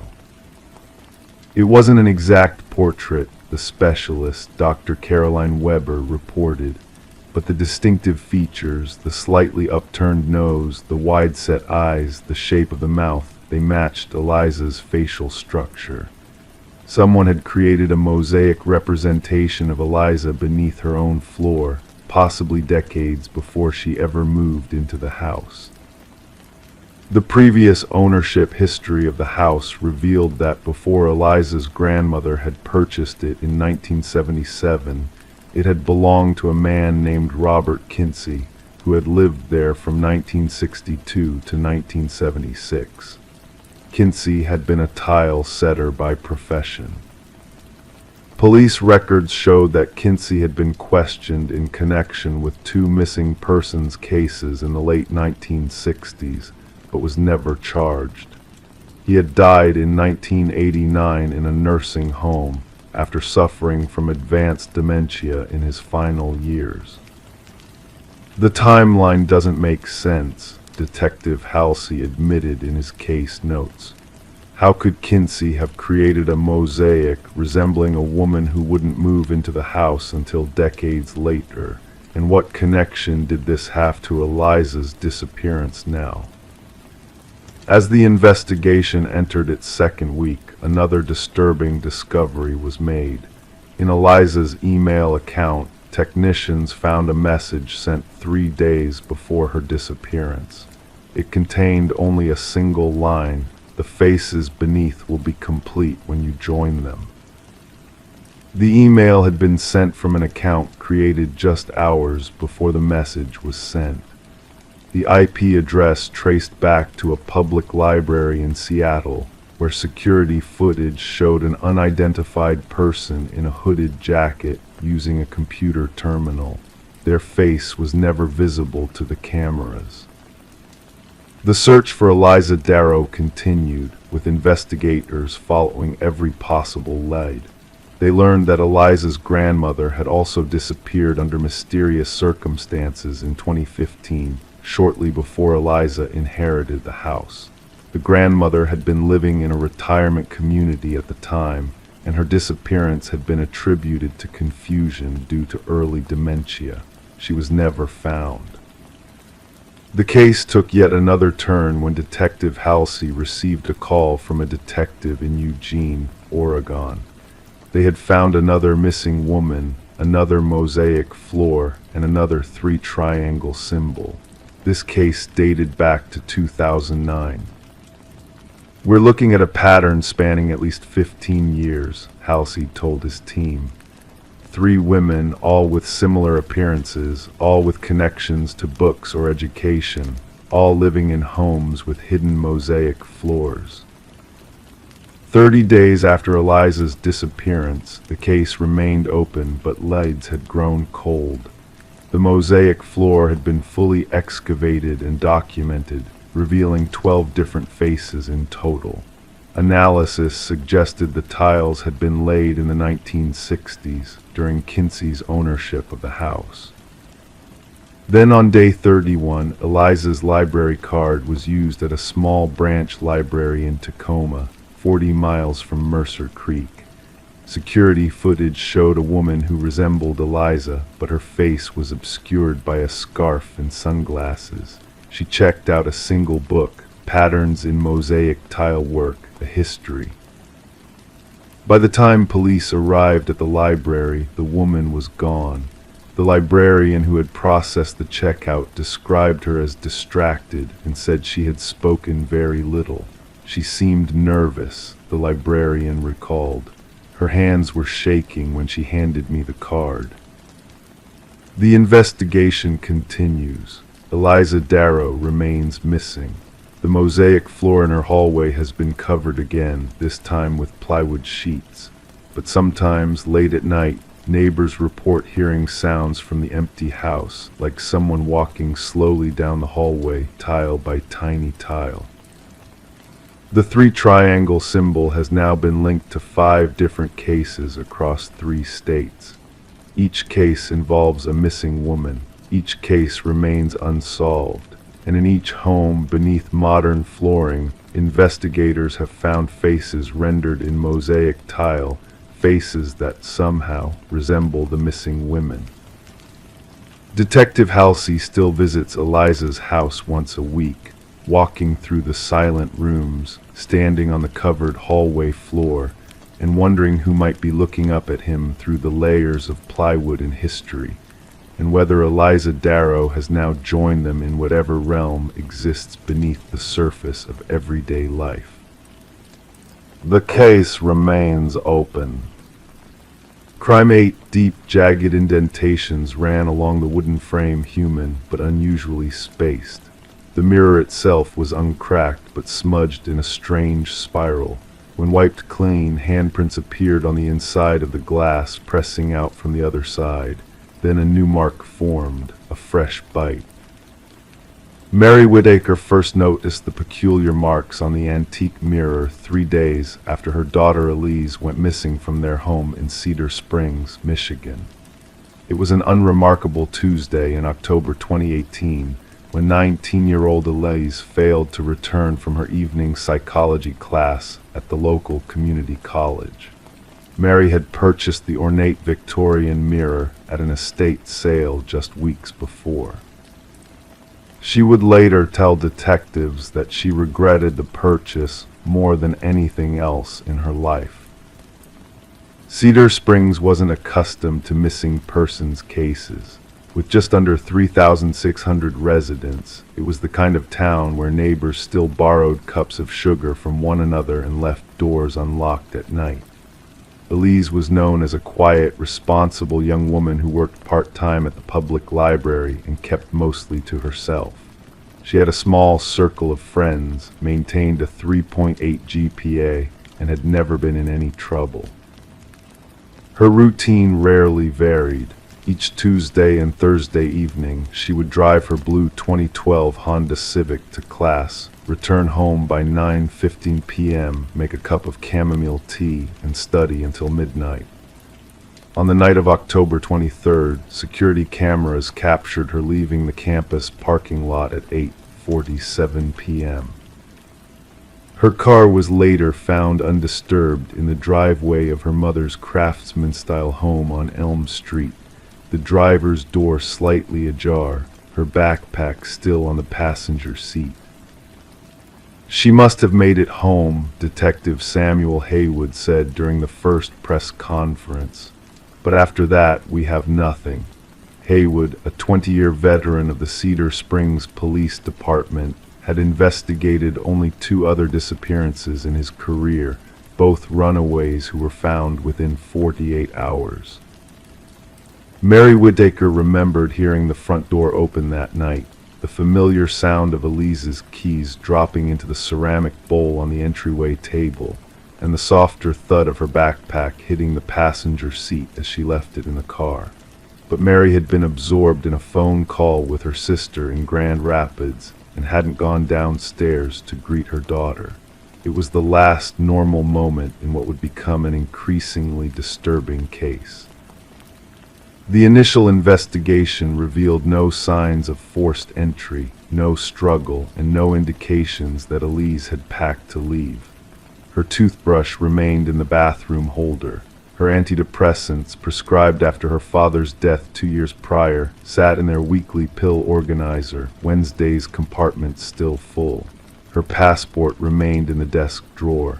Her bank account showed no unusual activity. The last text on her phone, sent to her study partner Lucia Mendez at 8:32 p.m., read simply, "Heading home. Meeting at 10 tomorrow to review for midterm." For 3 days, search parties combed the wooded areas surrounding Cedar Springs. Volunteers distributed flyers with Elise's photograph, a serious young woman with shoulder-length brown hair and hazel eyes, the hint of a reluctant smile at the corners of her mouth. Local news ran the story, but without evidence of violence or abduction, wider media attention remained minimal. Then came the discovery of the mirror. Mary had been dusting Elise's room, a ritual that had become both comfort and torment. The Victorian mirror with its ornate wooden frame hung on the wall opposite Elise's bed. Mary noticed odd marks on the frame, indentations that looked disturbingly like teeth marks, human teeth marks. And when she wiped the glass, moving her cloth in slow circles across the surface, she stepped back and froze. There appeared to be handprints pressing outward, as if someone were pushing against the other side of the mirror. "I thought I was losing my mind," Mary later told reporters, her voice barely above a whisper. "I closed my eyes, counted to 10, and when I opened them again, the prints were gone. But there was something new. a fresh bite mark on the lower left corner of the frame, the wood still damp. Detective Haywood initially dismissed Mary's account as the product of stress and grief, but when forensic technician Angela Liu examined the mirror, she found saliva in the indentations. DNA testing confirmed it belonged to Elise. That's when the case took a turn none of us were prepared for, Haywood admitted months later. We had a missing person and physical evidence that made no logical sense. The investigation expanded. Officers interviewed Elise's classmates, her professors, her coworkers at the library. They examined her computer, her journal, her social media accounts. Everything painted the picture of a studious, somewhat withdrawn young woman still processing her father's suicide. There was mention of a boyfriend in Grand Rapids, but friends couldn't recall his name or provide any contact information. Elise's browser history showed searches for lucid dreaming techniques and mirror meditation, along with dozens of visits to obscure forums discussing something called liminal spaces. 1 week after Elise's disappearance, Mary awoke at 3:17 a.m. to the sound of tapping from her daughter's bedroom. She found nothing there except the mirror, which now displayed a thin crack running diagonally across its surface. When she leaned closer, she could hear what sounded like distant whispers coming from within the glass itself. The Cedar Springs Police Department brought in Dr. Alina Reeves, a psychologist specializing in trauma and grief, to work with Mary. It's not uncommon for those experiencing profound loss to perceive strange phenomena, Dr. Reeves explained. The mind creates patterns and meanings as it struggles to process traumatic events. But the mirror continued to change. By the third week, cryptic messages appeared in the fog when the bathroom shower ran hot. Words like reverse and threshold and halfway would materialize, only to fade within seconds. Officer Liu took samples of the condensation and found microscopic traces of skin cells matching Elise's genetic profile. Then came the most disturbing development. 26 days after Elise vanished, Mary's sister Judith was staying overnight to provide support. At approximately 2:43 a.m., Judith heard what sounded like fingernails scratching glass. She entered Elise's room to find the mirror vibrating slightly against the wall.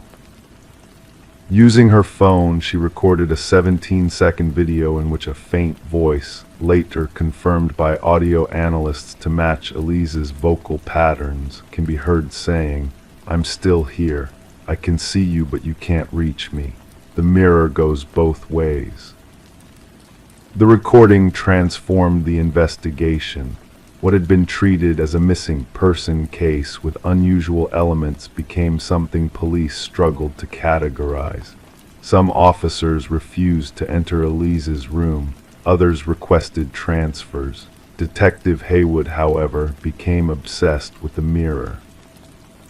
"There has to be a rational explanation," he insisted, spending hours studying the mirror's provenance.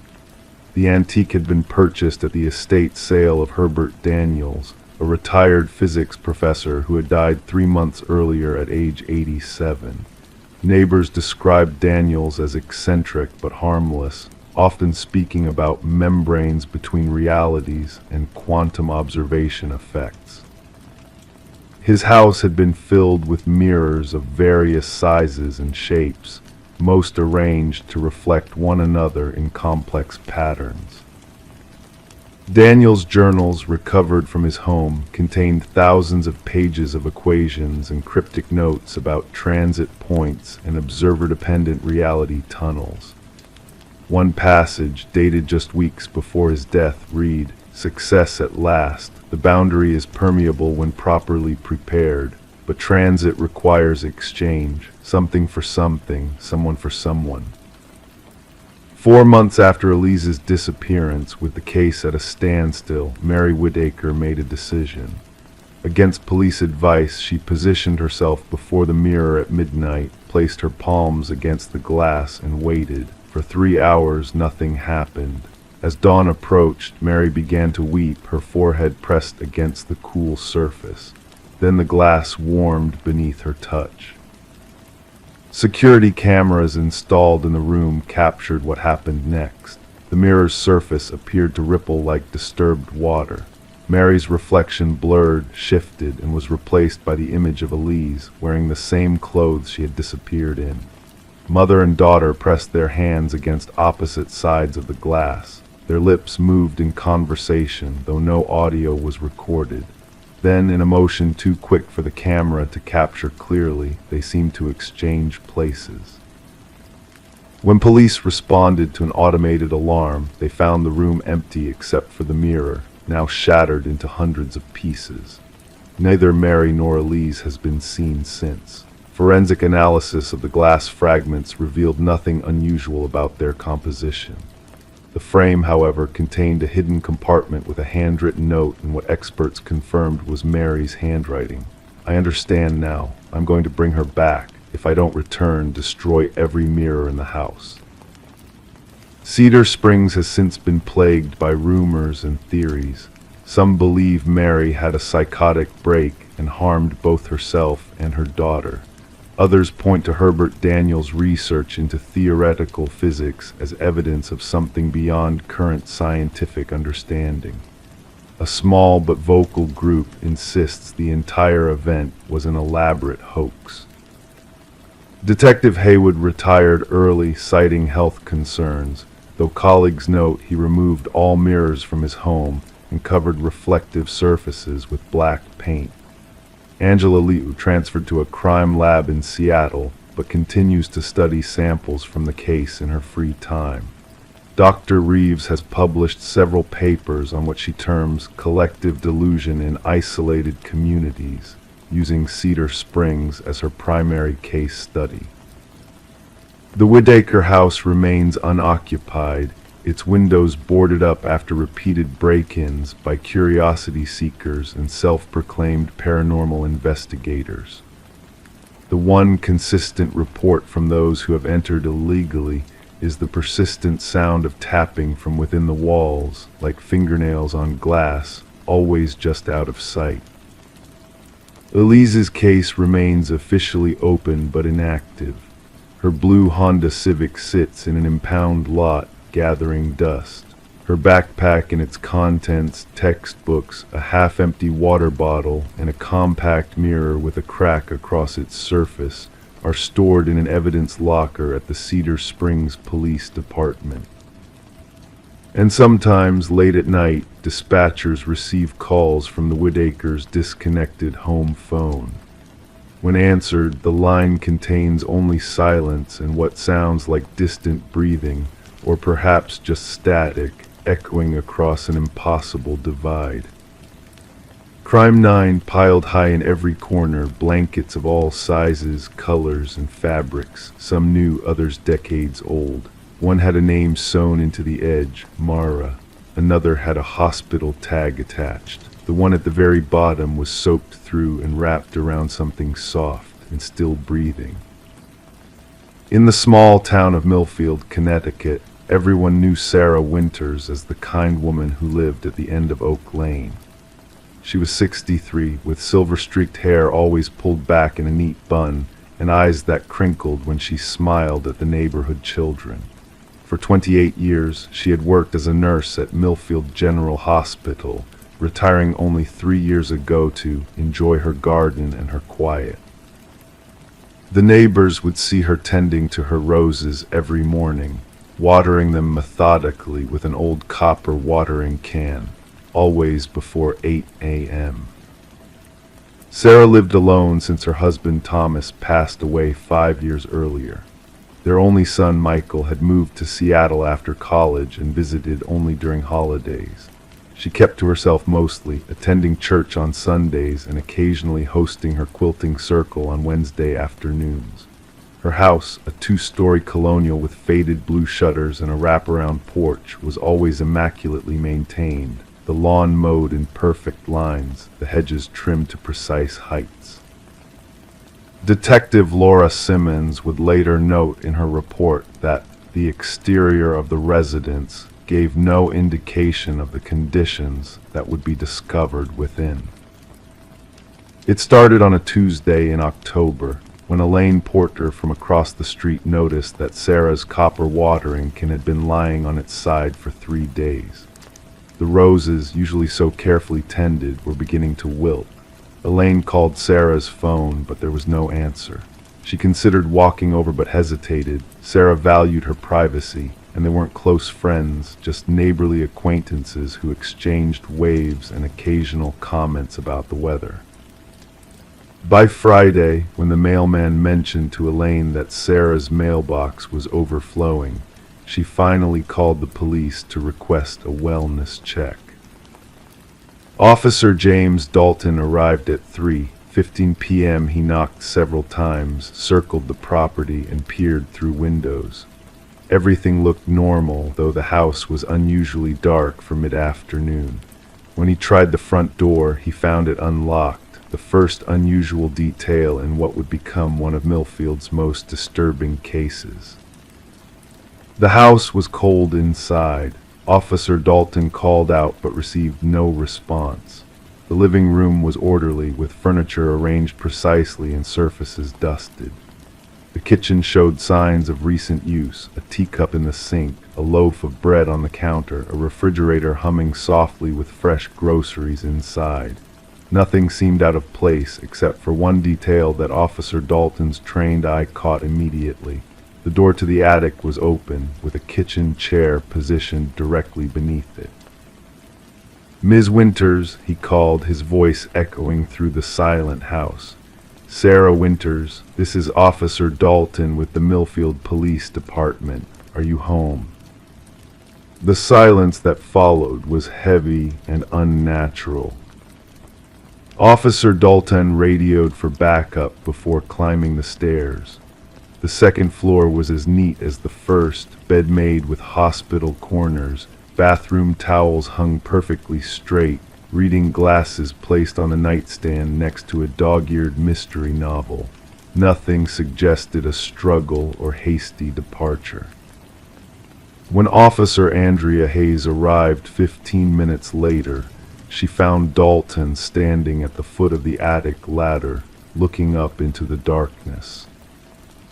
"Something's not right," he told her. "I can hear, I don't know, something like a humming sound." Together they climbed the narrow ladder into the attic. The space was unfinished, with exposed beams and insulation visible between the rafters. The autumn light filtered weakly through a small round window, illuminating dust particles that swirled in their flashlight beams. And then they saw the blankets. The entire attic was filled with them, stacked in corners, hanging from beams spread across the floor. Baby blankets, electric blankets, handmade quilts, hospital blankets with institutional tags still attached. Some were neatly folded, others carelessly tossed. A path had been cleared through the middle, leading to what appeared to be a makeshift living area with a rocking chair, a battery-powered lamp, and more blankets arranged in a nest-like formation. "Jesus," Officer Hayes whispered, "how many are there?" Officer Dalton moved his flashlight slowly across the space. Hundreds, maybe more. They would later count 347 blankets in total. As they moved further into the attic, the humming sound grew louder. It was coming from behind a particularly large stack of woolen blankets in the far corner. Officer Hayes approached cautiously, her hand on her weapon. "Police, is someone there?" The humming stopped abruptly. With a nod from Dalton, Hayes carefully moved aside the top blankets from the pile. Underneath was Sarah Winters, rocking slightly, her eyes unfocused, arms wrapped around something bundled in a hospital blanket. The blanket was wet, and for a moment the officers feared the worst.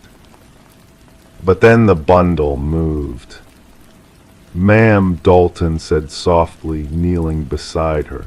"What do you have there?" Sarah looked up at him with an expression of perfect serenity. "My baby," she whispered.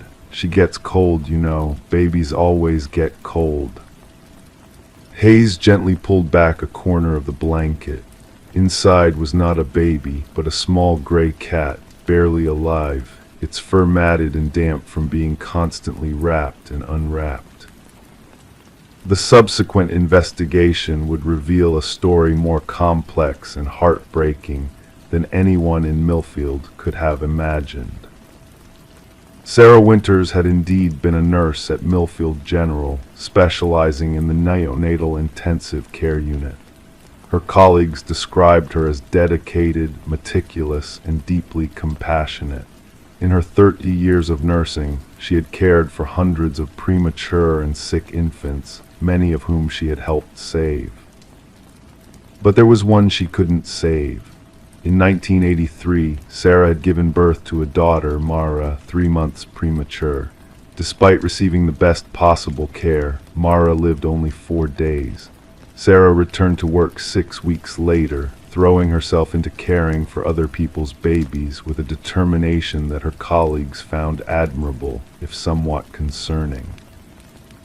What they didn't know was that Sarah had kept Mara's hospital blanket, the one she had been wrapped in when she died. It became the first in what would gradually grow into a collection. The blankets told a story that Sarah's perfectly maintained exterior had concealed. Some had been purchased legitimately. Others, particularly those with hospital tags, had been taken from the hospital over decades of employment. Each new addition seemed to coincide with the loss of a patient or a particularly difficult period in Sarah's life. Michael Winters, contacted in Seattle, expressed shock at the discovery. "I knew Mom had some blankets stored in the attic," he told Detective Simmons, "but I had no idea it was like this. After Dad died, she became more withdrawn, but she always seemed functional." When questioned about the blankets, Sarah spoke of them as if they were living things, each with its own personality and needs. "Some get lonely," she explained to the police psychologist. "I have to rotate them so they all get attention." The cat, which Sarah called Mara, had been a stray that wandered onto her property 3 weeks earlier. Veterinarians determined it was suffering from severe dehydration and malnutrition, having been kept wrapped in blankets for extended periods. Sarah Winters was diagnosed with complicated grief disorder and delusional disorder. Instead of prison, she was committed to a psychiatric facility for treatment. The cat recovered and was adopted by Officer Hayes, who named it Lucky. The blankets presented a particular challenge for investigators. Many bore no identifying marks, but 37 still had hospital tags intact. Through painstaking record checking, they were able to connect some to specific patients who had passed away at Millfield General over the years. For the families of these patients, the discovery reopened old wounds, but also provided an unexpected form of closure. 8 months after Sarah was institutionalized, a former colleague came forward with a disturbing recollection. In 1997, a premature infant had gone missing from the NICU during Sarah's shift. The baby was found 2 hours later in a supply closet, unharmed but wrapped tightly in an extra blanket. The incident had been investigated but ultimately attributed to a new parent's confusion about hospital protocols. In light of recent discoveries, the case was reopened, though no conclusive evidence of Sarah's involvement was ever found. Today, the blue colonial on Oak Lane stands empty, its garden overgrown, the roses long dead. Occasionally, curious teenagers dare each other to peer through the windows, hoping to catch a glimpse of the blanket lady, as Sarah has come to be known in local legend. The attic has been cleared, the blankets either returned to families or donated to shelters. But on cold nights, neighbors sometimes claim they can hear a faint humming coming from the empty house, the sound of a mother rocking a baby that never had the chance to grow up. In the psychiatric facility where Sarah now lives, she is allowed to keep exactly one blanket. It's small and white, with the name Mara sewn into the corner in faded blue thread. She keeps it folded precisely at the foot of her bed, and the staff have learned not to touch it. Every night she unfolds it carefully, spreads it over her lap, and rocks in her chair by the window, humming softly to the daughter she lost 42 years ago, and to all the other children she couldn't save. Story 10. In the quiet of the night, a mysterious package arrived, nestled in a plain envelope devoid of any return address. Within its folds lay a single brass key, its surface weathered by the hands of time. The homeowner, a woman named Sarah, felt a strange sense of familiarity wash over her, despite not recognizing the key. As she tried it in every lock within her home, each one remained unmoved. The key did not belong to her, yet there was an inexplicable connection she couldn't shake. Setting the key down on her coffee table, a dormant grandfather clock in the hallway stirred to life with a solitary, haunting chime, a sound that hadn't graced the air for years. Startled by this eerie occurrence, Sarah reported the strange event to the authorities, unsure of what to make of the enigmatic key that had found its way to her. Initially met with skepticism, the responding officer brushed off Sarah's concerns, attributing the key's arrival to a simple mistake. But Sarah's unease persisted, a nagging feeling that something was amiss. Reluctantly, the officer took the key as evidence, placing it in a small bag, a seemingly insignificant item that would soon unravel a web of darkness in the tranquil suburban neighborhood. The case found its way to Detective Robert Harmon, a seasoned investigator with a knack for recognizing the subtle signs of a seemingly benign situation turning malevolent. The brass key sat unassumingly on his desk, yet its presence sent a shiver down his spine, a whisper of foreboding in the stillness of the room. Delving into Sarah's background, the investigation yielded no red flags. She was a retired teacher, a widow with grown children, leading a quiet life with no hint of malice in her past. Forensic examinations revealed only Sarah's fingerprints on the key, the envelope offering no clues beyond a generic postmark from a distant distribution center. A breakthrough emerged when Detective Harmon decided to run the key's unique pattern through the department's database, unearthing a chilling connection to a cold case from years past. The key's intricate design matched one found in a storage unit linked to a heinous crime involving missing women and unspeakable horrors. As the investigation deepened, Sarah's world became shrouded in fear, prompting her to fortify her home with new locks and a security system. The looming question hung heavy in the air: why had this key been sent to her?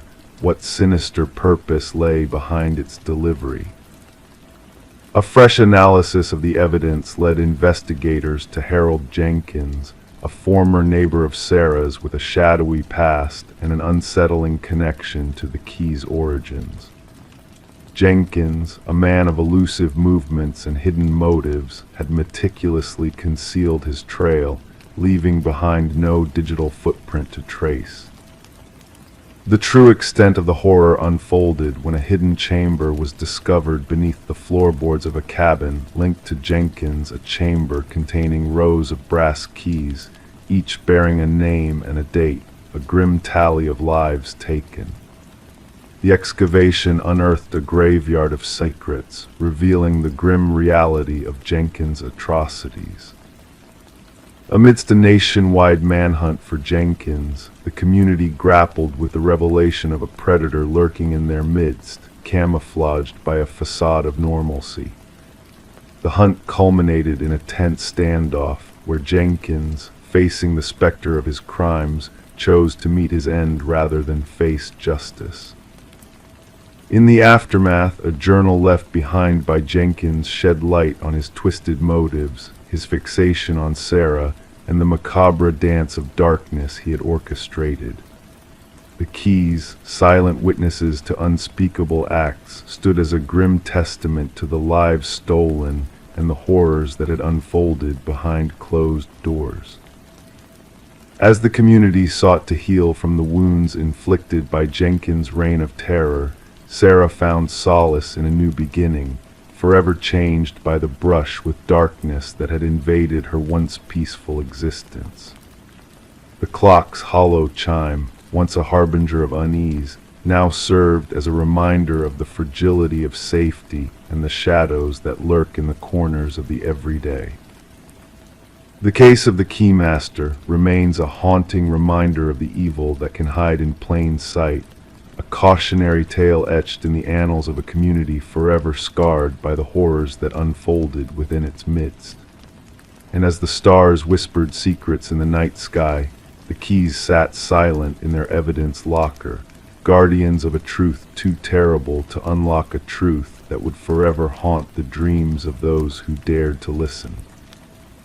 Story 11, the motel stood in quiet disrepair, a relic of a forgotten era where transient visitors sought only a brief respite. A worn-out clerk handed her the key with a cryptic warning, his eyes betraying a hidden knowledge.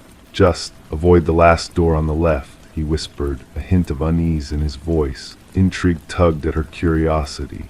That evening, amidst the dimly illuminated corridor, she hesitated before the ominous door. The handle chilled her fingertips, and as she pressed her ear against the weathered wood, a faint breath whispered from the other side. Detective Morgan Reed roused from her slumber, entering the crime scene veiled by yellow tape. The metallic tang of blood greeted her, a scent all too familiar in her line of work.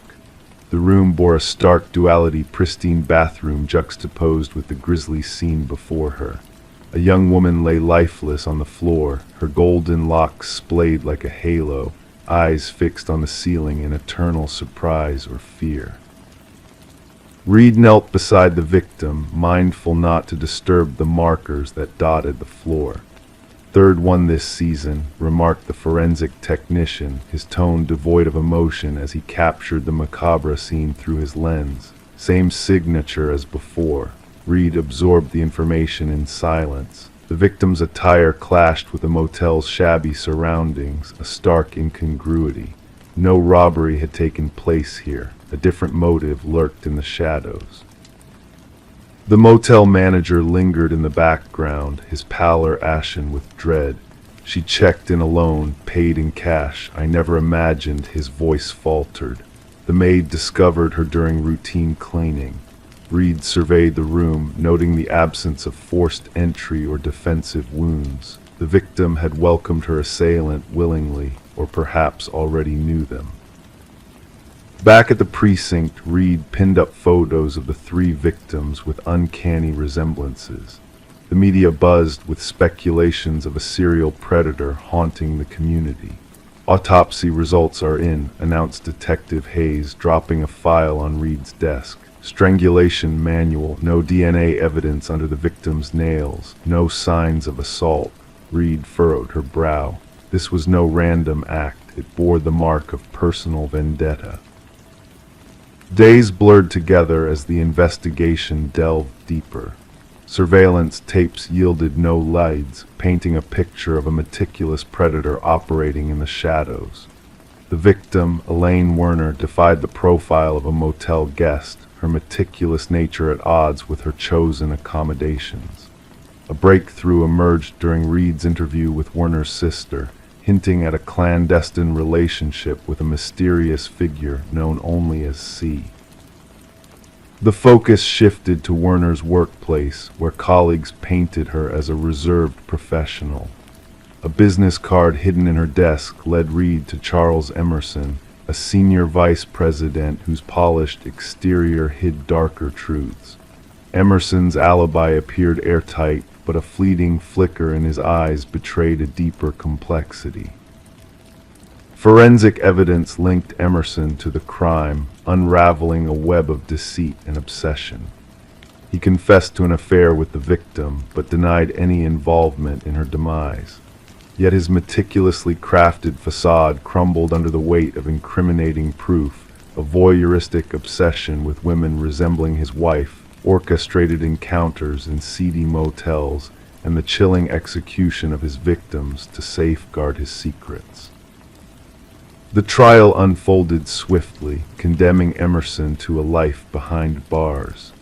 As he was escorted away, Reed locked gazes with him, glimpsing a void where remorse should have dwelled. The door on the left case captured the public's imagination, dissected by psychologists and armchair detectives. But for Reed, the shadows of that motel corridor lingered, a haunting reminder of the darkness that can lurk behind seemingly ordinary doors. In the evidence vault, 3 keys lie dormant, relics of a twisted saga etched in blood, and betrayal a grim testament to the irreversible consequences of crossing certain thresholds. Story 12. She never fancied the idea of venturing up there, but when a tempest brewed havoc on the roof, she had no other choice. The attic, a realm of neglect, was cloaked in dust and veiled with cobwebs. Amidst the forgotten items in the darkest nook sat an ancient dollhouse, hauntingly intricate, with its minuscule furniture meticulously arranged. However, upon gazing inside, a knot twisted in her stomach. The figures within were not dolls, they were tiny, meticulously hand-carved replicas of her family. Each figure meticulously placed, mirroring the exact positions of her family members downstairs, except for one. The figure meant to portray her was standing by the attic door. Rebecca Morgan traced her finger along the dollhouse roof, feeling the groove where the small wooden figure stood.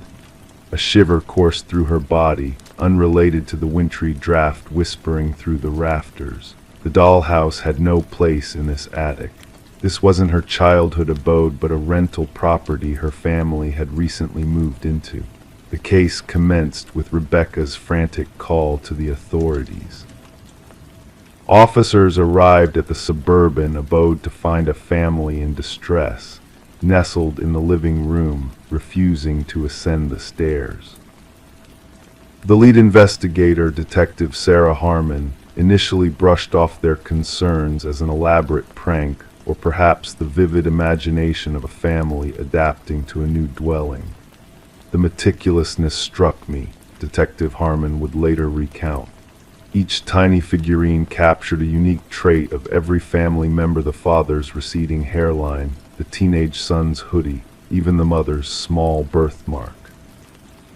The course of the investigation veered when forensic teams unearthed fingerprints on the dollhouse that didn't match any family member. More unsettling were the microscopic cameras found embedded in the miniature figure's eyes, all linked to a sophisticated recording system concealed beneath the dollhouse. Scrutiny of the Morgan family's movements unveiled an eerie pattern. The positions of the figures in the dollhouse not only mirrored the family's locations that evening, but matched precise poses from various days, indicating someone had been observing them long enough to learn their routines. We realized it wasn't a simple case of stalking, elucidated Detective Harmon. The culprit exhibited an unprecedented level of obsession seldom seen in criminal psychology literature. The investigation unraveled a concealed basement entry, camouflaged behind a false pantry wall. Inside, investigators stumbled upon a makeshift living area, with signs suggesting someone had been dwelling there even before the Morgans arrived. Food remnants, water bottles, and a sleeping bag hinted at the intruder living beneath the family for weeks. What confounded investigators most was the absence of forced entry. Deeds disclosed the house had remained uninhabited for nearly a year before the Morgans' arrival. The former owners, an elderly couple, had both passed away within months of each other. Their son had overseen the estate sale and subsequent rental of the property. Interviews with neighbors yielded little insight. Most hadn't noticed anything amiss, though one elderly resident mentioned glimpsing lights in the house during its vacancy. I assumed it was the real estate folks showing the property, she informed investigators. I never fathomed someone might be squatting there without permission. A breakthrough emerged through digital forensics. Analysis of the surveillance system linked to the miniature cameras unveiled that the data was being transmitted to an external server. The IP address led investigators to a small apartment across town. Inside, walls adorned with photographs of the Morgan family and prior occupants of the house greeted them. Diaries chronicled the daily routines of each family member with alarming precision. The most chilling find was a workshop replete with numerous partially finished dollhouses, each representing distinct homes in the vicinity. The apartment belonged to Martin Wells, the son of the former homeowners. Financial records illustrated mounting debts post his parents' demise. Instead of selling the house outright, he had fashioned the covert living space, dwelling there while collecting rent from unsuspecting tenants. The dollhouse was his command center, expounded the forensic psychologist on the case. Each figure symbolized someone he surveilled. Rebecca's figure near the attic door wasn't a threat. It was his way of acknowledging her discovery of his surveillance setup. During interrogation, Wells remained unsettlingly composed as he elucidated his motives. They were dwelling in my house, slumbering in my parents' chamber. I needed to ensure they respected it.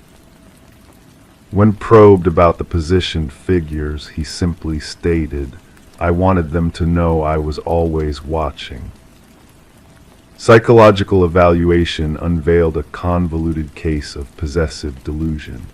Wells couldn't cope with losing his childhood abode and devised an intricate system to retain control over it.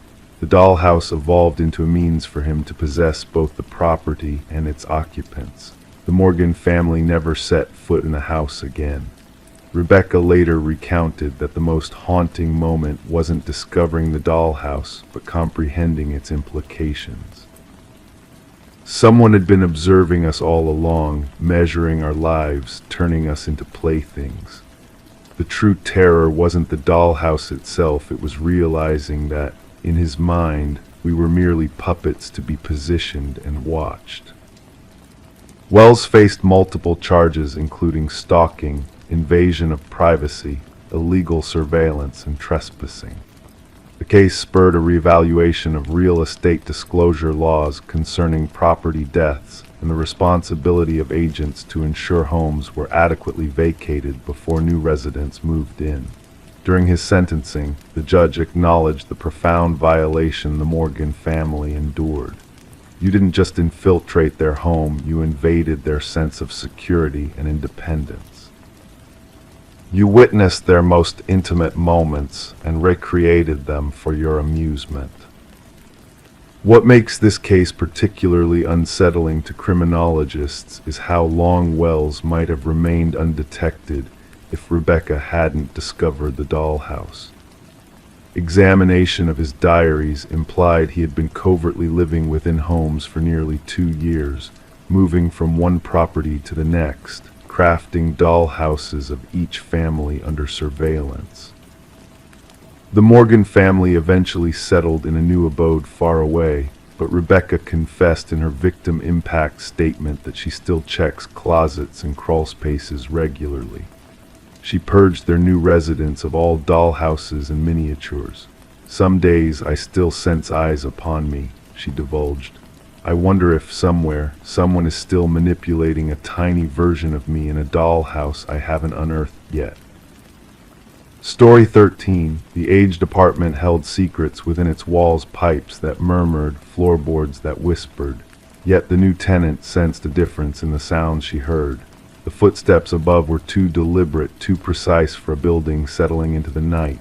Despite residing on the highest floor, she couldn't shake the feeling of being watched from above. One evening, she mustered the courage to tap the ceiling with a broomstick. The footsteps ceased. A heavy silence enveloped her. Then a single knock echoed back from within the ceiling itself.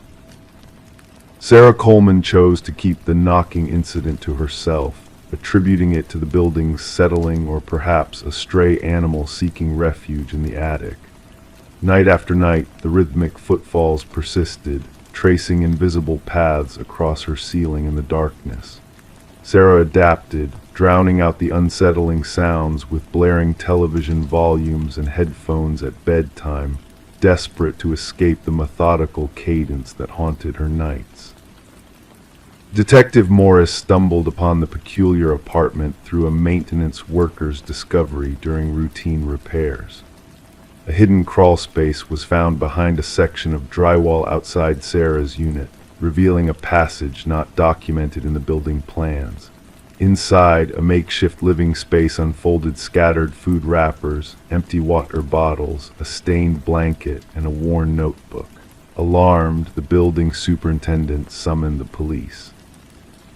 Upon arrival, Detective Morris and his partner, Detective Rivera, encountered the shaken maintenance worker muttering about someone living within the walls, someone watching. The notebook chronicled intricate details of Sarah Coleman's life, her routines, her guests, even her smallest habits. The final entries grew erratic, filled with cryptic symbols and a chilling declaration. The subject no longer responds to my signals. She has chosen to ignore me. No one ignores me. Forensics uncovered fingerprints in the crawlspace with no matches in any database. Intricate passages embedded within the building's structure dated back decades, linking to multiple apartments but converging at hidden viewpoints in only one Sarah Coleman's. Interviews with current residents yielded no unusual occurrences, yet former tenants recounted feelings of being observed or hearing unexplained noises.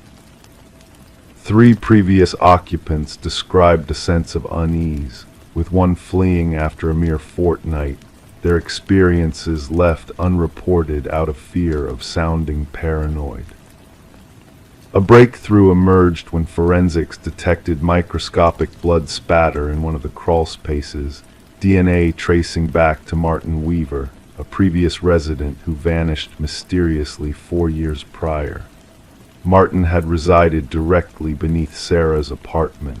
Revisiting his disappearance, Detective Morris learned of Martin's grievances about noises from above, involving a reclusive tenant named Edward. Following a confrontation, Martin vanished, and Edward quietly vacated the premises, leaving no trace. Delving into Edward's past, investigators unveiled a pattern of transient residency in top-floor units, avoiding connections with neighbors and vanishing without notice.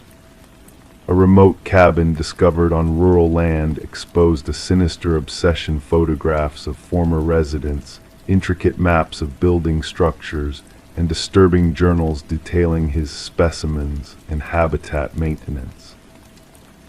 Beneath a corkboard adorned with missing persons reports, cadaver dogs led investigators to multiple graves, unearthing grim evidence of Edward's malevolent deeds. As forensic experts unraveled the tragic fate of Edward's victims, Detective Morris returned to Sarah's building. Although the crawl spaces were sealed, reports of faint noises persisted. During security system installations, a chilling discovery awaited: a new notebook tucked discreetly at the junction of ceiling and wall. The initial page bore a cryptic message: "They found my old nest, but not my new one." The final entry depicted a crude sketch of Sarah's apartment layout with a marked passage in crimson ink and a date for that very night. Officers raced to evacuate Sarah, only to find her unit deserted. Her phone lay abandoned, the television droning in the background. In the bathroom, a message etched in steam materialized on the mirror: "Look up." The ceiling panel above the shower had been removed, unveiling an ominous void. Edward, now identified as Edward Mercer, eluded capture, his expertise in construction enabling his macabre schemes. Thermal scans revealed no current presence within the walls, leaving Sarah missing, her fate intertwined with a string of unsolved disappearances across state lines. Detective Morris, haunted by the memory of Sarah's silent ordeal, contemplates the unseen threats lingering above. In the quiet of his home, he finds himself gazing upward, listening intently, pondering who else might be listening in the shadows of the night. Story 14. In the hush of twilight, she felt the urge to transform the nursery, a sanctuary awaiting the arrival of new life. The worn blue walls whispered ancient tales, secrets woven into their fabric. With each stroke of white paint, a hidden narrative began to emerge, faint at first, then bold and undeniable. A cryptic message materialized beneath the surface, cryptic and enigmatic. Don't let it hear you. A shiver danced down her spine, freezing her in place. Stepping back, she beheld a chilling sight, tiny handprints etched into the fresh paint, impossibly high above the ground. No child could have left such marks. This eerie revelation within the confines of the Morgan residence's nursery sparked the enigma known as the Whispering House case. The young couple had acquired the Victorian abode at a bargain, unaware of the darkness shrouding its history. Detective Sarah Klein, a figure cloaked in shadows of enigma, arrived at the threshold, a notebook clutched in her grasp. A pregnant woman, her form swathed in paint-stained overalls, greeted her with haunted eyes and a tremor in her voice. She recounted the unsettling discovery of the hidden message and ghostly handprints, recounting how the previous occupants had fled under the cloak of night, leaving no trace but rumors of whispered fears. Within the house's ancient walls, Detective Klein traversed, her footfalls echoing through time-worn corridors. In the nursery, she gazed upon the partially painted wall, the cryptic warning still visible where the brush had fallen silent. Beside it, 5 small handprints imprinted in the wet paint, positioned at a height beyond the reach of innocence. Back at the precinct, she delved into the annals of the property's past. The house had exchanged hands numerous times, each family fleeing its shadowed embrace after a mere breath of time. Child welfare reports unveiled a chilling truth, whispers from unseen lips, spectral gazes haunting the slumber of innocence. The detective's quest for truth led her down twisted paths of history and mystery. Eleanor Blackwood, a spectral figure from the past, once dwelt within these walls, her orphanage a facade for darker deeds. The lost children, their existence a footnote in dusty archives, whispered their tragic tale through the ages. As Detective Klein unearthed the past, a pattern emerged, a tapestry of terror woven by spectral hands, reaching out from beyond the veil of time. The truth lay buried beneath layers of deceit, entombed in the shadows of the basement. Ground-penetrating radar unveiled a macabre secret, 5 small forms, forever frozen in time, their names etched in silent screams. The luminol's eerie glow revealed a tapestry of horror, handprints of the lost etched upon the walls, a testament to their final plea for justice. The house, a mausoleum of forgotten dreams, stood silent and forsaken, its secrets buried but not forgotten. Detective Klein's final report bore witness to the unexplainable, the spectral whispers that lingered in the empty halls. The nursery walls, witnesses to unspeakable horrors, crumbled beneath the weight of truth and remorse, releasing echoes of a past best left undisturbed. The haunting image of 5 luminol handprints glowing in the darkness lingered in the detective's mind, a reminder that some crimes transcend time and space, leaving indelible marks upon the fabric of reality. And so the whispering house stood as a testament to the mysteries that dwell in the shadows, a relic of a past steeped in darkness and sorrow, awaiting the light of truth to set its ghosts to rest. Story 15, the aged envelope held a fresh stamp, a stark contrast against its yellowed edges. With caution, the detective unfurled its contents, an old-fashioned typewritten message, rushed and uneven. "I am sorry for what I did." The paper exuded a faint dampness, carrying a lingering scent of iron. A reddish smear along the bottom edge caught their attention, distinct from regular ink. Detective Sarah Morgan, with her practiced precision, secured the letter in an evidence bag, mindful of the human blood that stained it a match to a long-unsolved homicide case involving a young journalist named Rebecca Warren. Years had passed since Rebecca was tragically found in her apartment, life taken by multiple stab wounds. Her missing laptop and scattered notes hinted at a potential connection to a story she had been pursuing. Despite exhaustive efforts, the case had grown cold until the arrival of this ominous letter at the precinct, addressed simply to Homicide Division.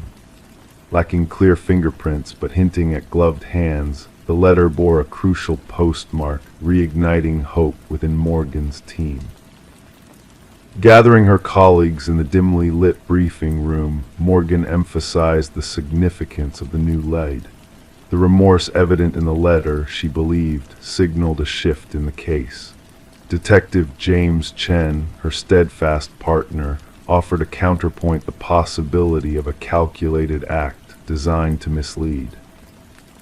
Tracing the typewriter's unique patterns to a scarce, outdated model, the forensics team scoured antique shops for leads. Meanwhile, delving into Rebecca's life revealed a committed journalist unearthing corruption, her latest investigation entwined with a wealthy, politically connected family. Suspicions turned to Rebecca's boyfriend, Michael Barnes, whose demeanor now betrayed signs of unease, a revelation of Rebecca's fears of being followed, adding a new layer to the mystery. As the detectives pursued Michael's involvement, a second letter arrived, bearing the same typewritten confession in blood. This time the message delved deeper, hinting at secrets within the family's inheritance and a tragic turn of events. A visit to the family mansion unearthed a collection of vintage typewriters belonging to the eldest son, Richard, whose composed demeanor faltered under scrutiny. A breakthrough came with the discovery of shared stationery between Richard and his sister, a leaner and intricate web of deceit weaving tighter around the family. Richard's hidden room, filled with incriminating evidence, solidified the case against him. The revelation of financial ties between Richard and Michael further darkened the narrative, exposing a sinister plot to silence Rebecca permanently. Aliner's pivotal recording captured Richard's damning words, sealing his fate. Despite his protests of innocence, the evidence proved insurmountable. The trial culminated in Richard's conviction, a bittersweet closure for Rebecca's grieving parents. The blood-stained letters, now lodged in evidence storage, stood as a haunting reminder of the unraveling of a meticulously planned crime, a testament to the weight of guilt and the unforeseen cracks in a killer's facade. Rebecca Warren's case endured as a lesson in detective lore, underscoring that sometimes the key to a mystery lies not in advanced technology, but in the haunting echoes of an old typewriter and the burden of remorse that can ultimately betray even the most cunning of criminals. Story 16, the enigmatic whispers of the past. The new occupants believed it was merely peeling wallpaper, a mundane task of renovating their newfound Victorian-era abode. But as their fingers delicately stripped away the layers, a hidden narrative began to unravel. Inked onto the walls, repeated endlessly, was a name, Aliner Winters. Each stroke of the pen seemed to pulse with a quiet urgency, filling every crevice with its enigmatic presence. This name, unfamiliar and haunting, did not belong to any previous residents, nor did it surface in any official records. Yet a digital search unearthed a solitary link, a decades-old missing persons case. And to their astonishment, the woman in the faded photograph bore an uncanny resemblance to the one who had passed the keys to their new home, Margaret Cavendish. Michael and Sarah Klein had never planned an immediate restoration of the elegant dwelling. The allure of the historic property, with its intricate woodwork and lofty ceilings, had captured their hearts. A peculiar water stain in the master bedroom initiated their journey into the mysteries concealed within the walls. A simple discoloration on the floral wallpaper led to a cascading unveiling of the past. Layer by layer, they traversed through time, from paisley prints of the 70s to striped motifs of an earlier era. But it was the emergence of handwritten words beneath the surface that halted their steps. In faded ink on aged paper, the name Alina Winters wove a tapestry of desperation and turmoil across the wall. Sarah's gentle whisper broke the silence, questioning the significance of this phantom name. The revelation stirred a restlessness within them, prompting late-night inquiries into the shadows of the past. Property records offered no trace of Alina's existence within the house's lineage. A chance digital archive revealed a faded article detailing Alina's vanishing, frozen in time like a ghostly echo. Their initial curiosity morphed into an insatiable quest as they delved deeper into Margaret Cavendish's enigmatic past. The renovation took a backseat to their fervent pursuit of truth. Margaret's brief ownership of the house raised suspicions, contrasting the norm in the realm of real estate transitions. A retired detective shed light on Alina's disappearance, unveiling a tale of a life interrupted, leaving no trace except for the haunting echoes of her name. Forensic scrutiny of the wall inscriptions transformed the Klein residence into a nexus of unsettling discoveries. The ink, aged 3 decades, bore the weight of secrets long buried. Meanwhile, a hidden compartment beneath the floorboards revealed a trove of identities, each belonging to the enigmatic Alina. The puzzle unfolded further as fingerprints and DNA painted a portrait of fractured identities intertwined in a macabre dance of deception. The walls whispered tales of a shattered psyche, of a woman consumed by her fragmented personas. Rebecca Eldridge, the missing puzzle piece in Alina's story, emerged from the shadows of obscurity. Her desperate attempt to cling to reality through the guise of Alina had painted the walls with the echoes of her fractured mind. A chilling revelation pierced the veil of time, exposing the sinister truth that lay dormant for decades. As the investigation unfolded, the earth beneath the tranquil garden whispered its own secrets, guiding the search towards a long-buried truth.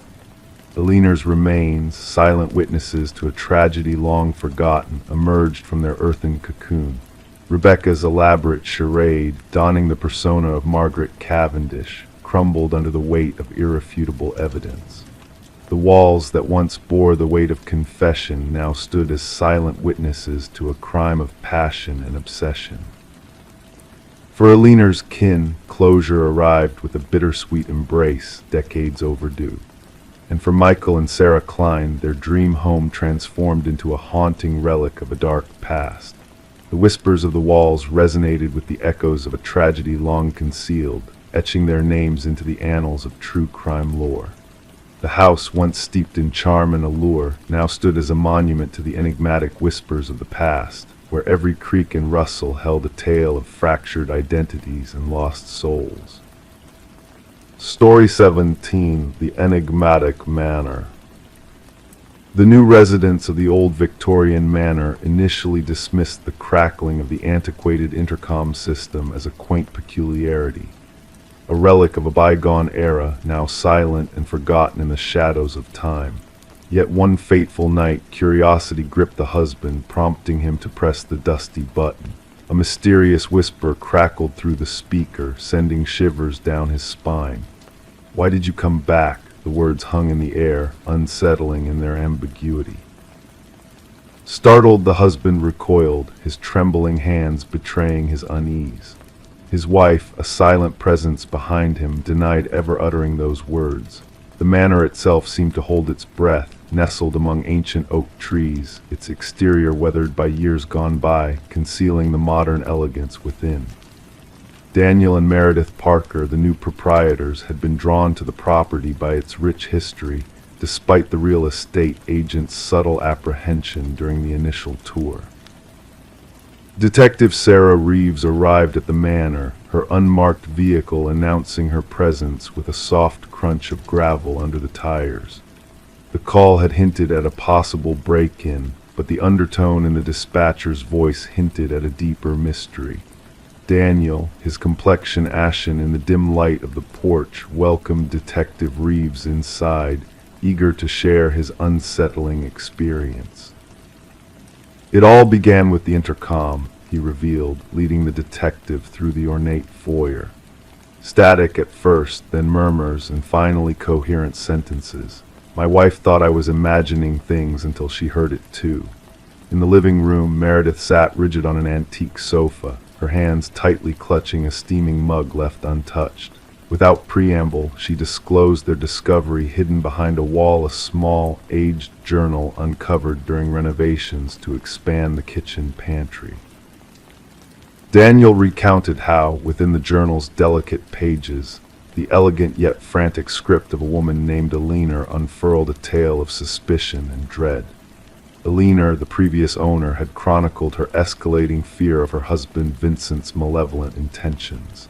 The final entry, 3 decades old, marked the abrupt end of Alina's narrative. The previous owners had acquired the manor from an elderly man who had relocated to a retirement community, leaving behind a haunting legacy. The investigation delved deeper, unearthing the tragic truth of Vincent and Alina Blackwood's past. Records confirmed their ownership of the manor, revealing a dark chapter of betrayal and deceit.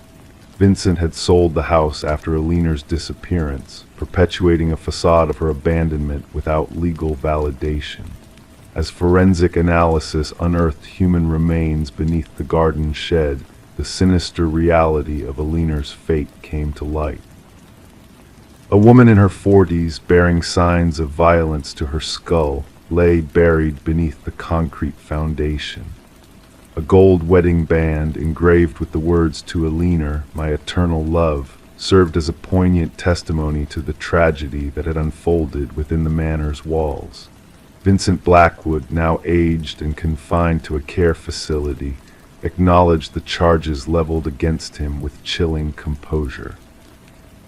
"She wouldn't cease her incessant chatter," Vincent confessed, his voice hauntingly tranquil. "Always prying through that accursed intercom, questioning, checking on me. I disconnected it, but she defied my solitude, reactivating it herself. Claimed she needed to reach me, no matter where I roamed within our home." His vacant gaze betrayed a mind haunted by memories of a past silenced by deceit. In a swift trial, Vincent pleaded guilty to the heinous crime of murder. The judge, recognizing the premeditated nature of the offense and the decades of deception that followed, delivered a stern sentence. Daniel and Meredith, unable to bear the weight of the manor's dark history, relinquished possession, bidding farewell to a home tainted by tragedy. Before their departure, a somber memorial for Alina graced the garden, now restored to tranquility after the revelations of the investigation. The intercom, a conduit for long-suppressed voices, was dismantled by subsequent owners during renovations. Workers reported hearing whispers and static during its removal, attributing the phenomena to mere electrical interference. Detective Reeves revisited the Blackwood case file one final time before its archival, reflecting on the enigmatic nature of the manor's past. As she closed the folder, she pondered how the house itself had whispered its truths across time, leading to the belated justice for Alina. The local law enforcement dubbed the case the house that answered back, a testament to the echoes of a silenced voice that had resounded through the ages. Occasionally on her homeward journey, Detective Reeves would pass by the manor. She never lingered, yet she would slow her pace, the window cracked open, attuned to the whispers carried on the gentle breeze, a melancholic lullaby from a house haunted by the echoes of its past. Story 18. The tale unfolded in a quaint town where the costume shop had seen better days, its shelves now barren as it prepared to close its doors for good. Among the remnants of old inventory, a woman named Catherine Reed discovered a mask of exquisite craftsmanship, yet its lifelike features exuded an unsettling aura. As she placed it on the counter to purchase, the cashier hesitated, murmuring, "That's not ours." Perplexed, Catherine checked for a tag, but none was to be found. Without further ado, she decided to take the mysterious mask home with her. That very night, a soft, rustling sound roused Catherine from her slumber, a whisper of fabric shifting in the darkness.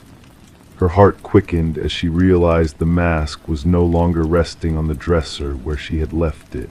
Instead, it now sat ominously on her nightstand, its gaze fixed upon her with an eerie intensity. Days later, Catherine was discovered by her concerned neighbor. The front door of her home stood slightly ajar, allowing a sliver of morning light to pierce the shadowy interior.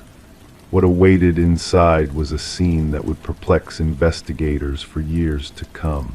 Catherine lay lifeless on her bedroom floor, the enigmatic mask conspicuously absent.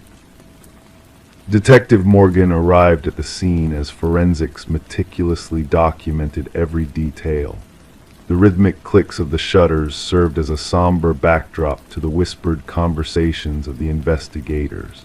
"No signs of forced entry," remarked one officer, jotting down notes in his pad. The detective, with a keen eye for the subtlest of clues, observed a partially open drawer and a lipstick-stained water glass on the nightstand. Everything appeared ordinary, except for the tragedy that had befallen the woman who would never again open her eyes. The medical examiner, his expression grave, conducted a thorough examination. Cause of death unclear at first glance. No visible wounds, no evidence of a struggle, he stated, gesturing towards Catherine's frozen expression of terror. Kneeling beside the body, Detective Morgan whispered to herself. Something terrified her to her very core.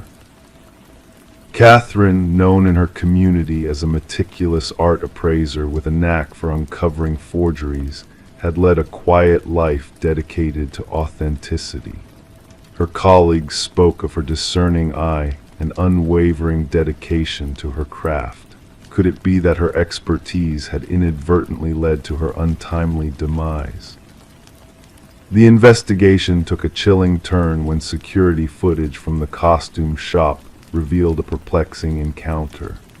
The cashier's bewilderment at the sight of the mask was evident as he sought clarification from the owner, who adamantly denied any connection to the mysterious artifact. The detective's visit to the now empty shop shed light on a troubling history intertwined with inexplicable occurrences. Further analysis of Catherine's remains uncovered microscopic fibers embedded in her fingertips, hinting at a desperate struggle in her final moments. The lab technician's revelation of the fiber's composition, human hair intertwined with an unidentified organic material, added a layer of mystique to the perplexing case. Delving deeper into the investigation, a pattern emerged linking Catherine's demise to a series of similar deaths spanning decades. Each victim had acquired a peculiar mask prior to their demise, each mask leaving behind a visage frozen in terror.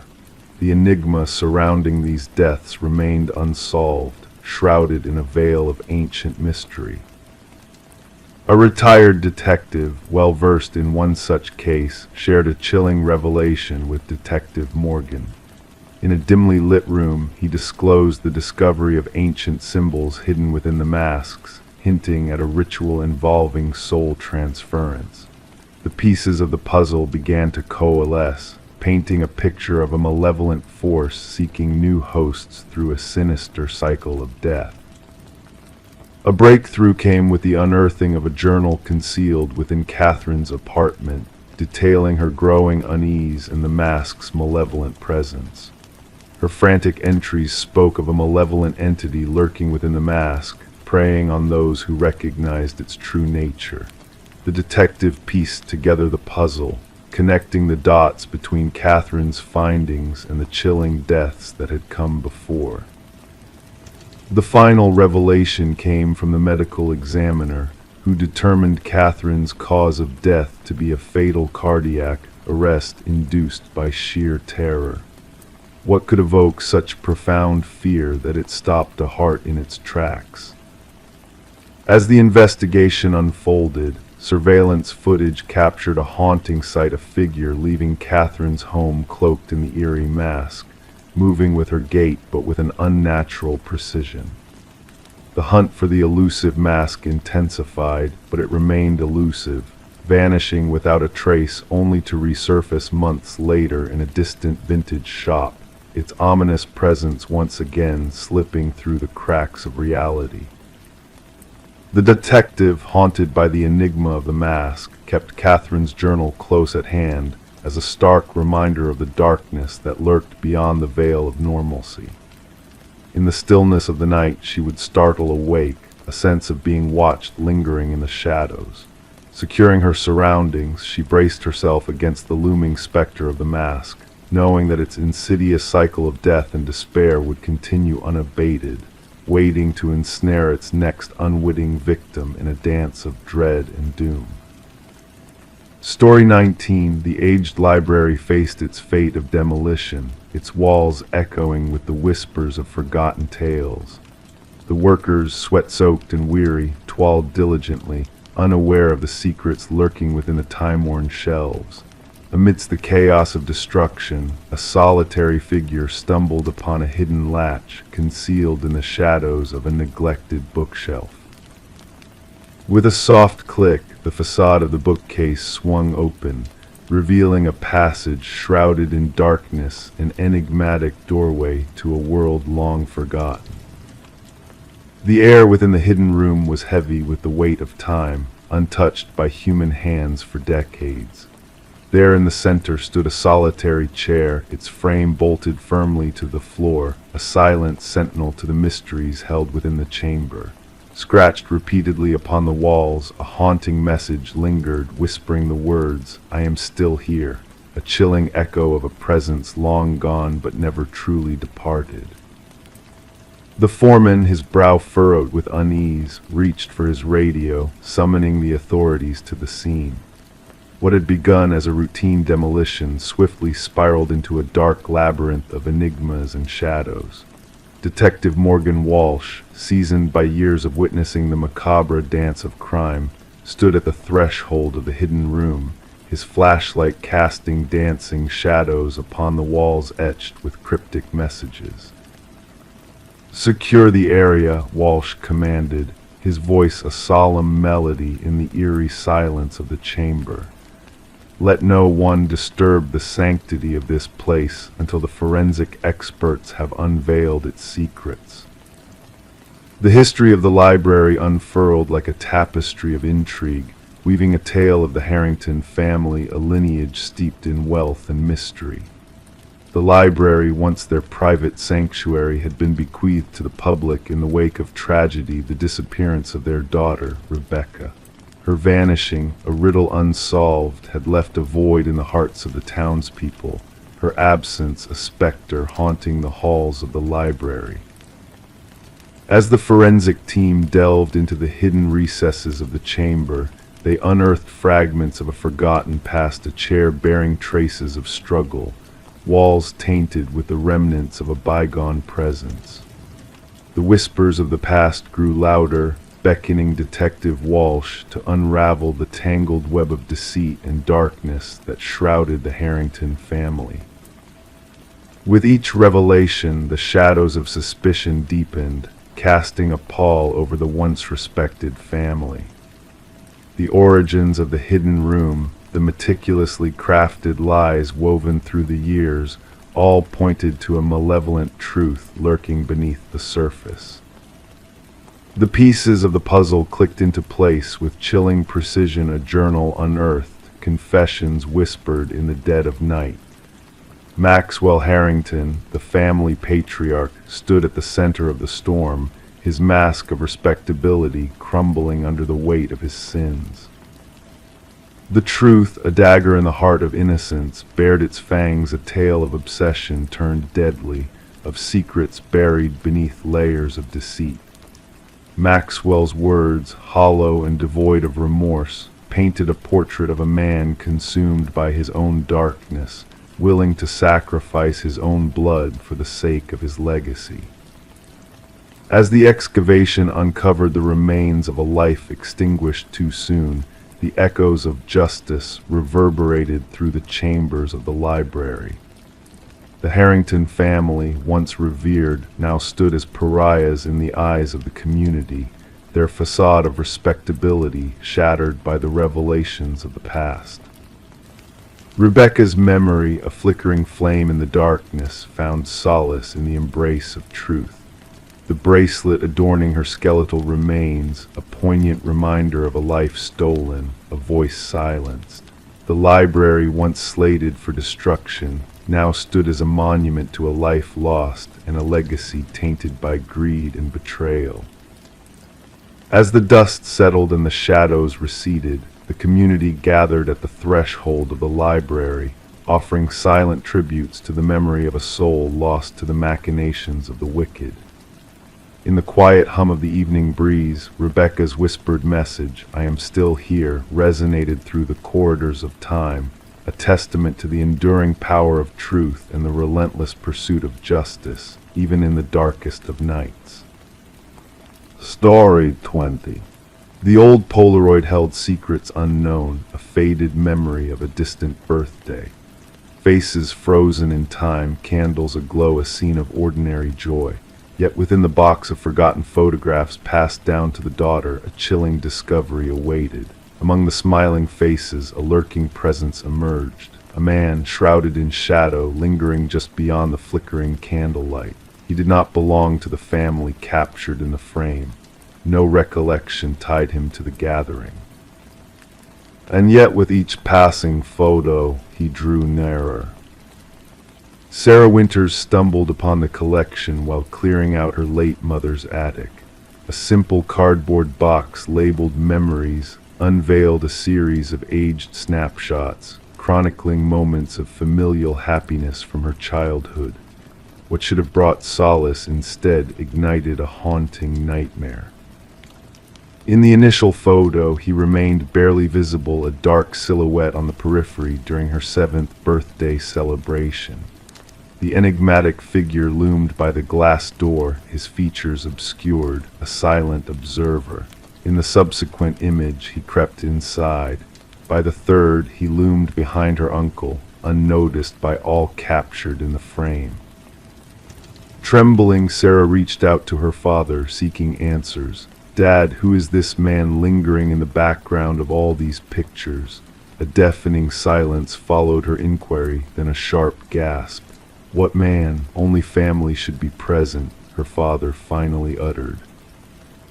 Digital replicas of the Polaroids were swiftly shared with her father.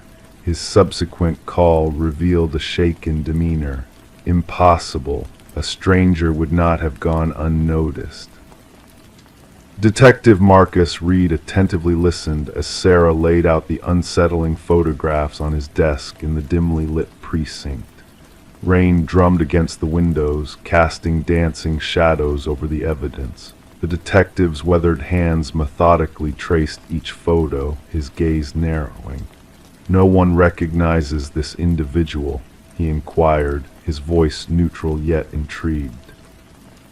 No one, Sarah confirmed, but observed the progression. Aligning the photos in sequence, she unveiled the unsettling truth to the detective. As the figure advanced through the party, photo by photo, he inched closer to the unsuspecting children.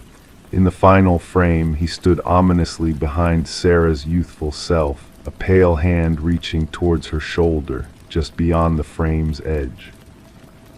The photographer, Reed suggested, though doubt tinged his tone. My mother took these. She set the timer and joined the shot, Sarah clarified. Copies were made, a case file opened.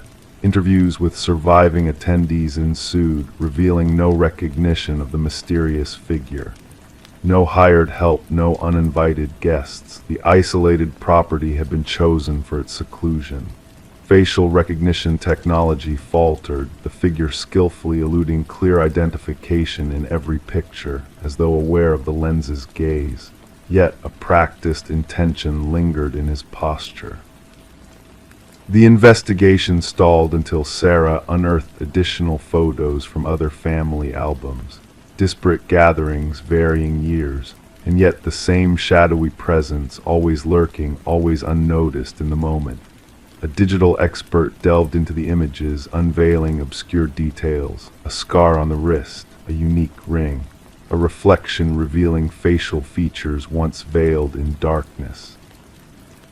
A breakthrough emerged from dental records, the teeth in an enhanced image aligned with those of Robert Keller, a maintenance worker tied to unsolved child abductions across the region decades ago. Cases long gone cold, cases occurring parallel to the depicted gatherings.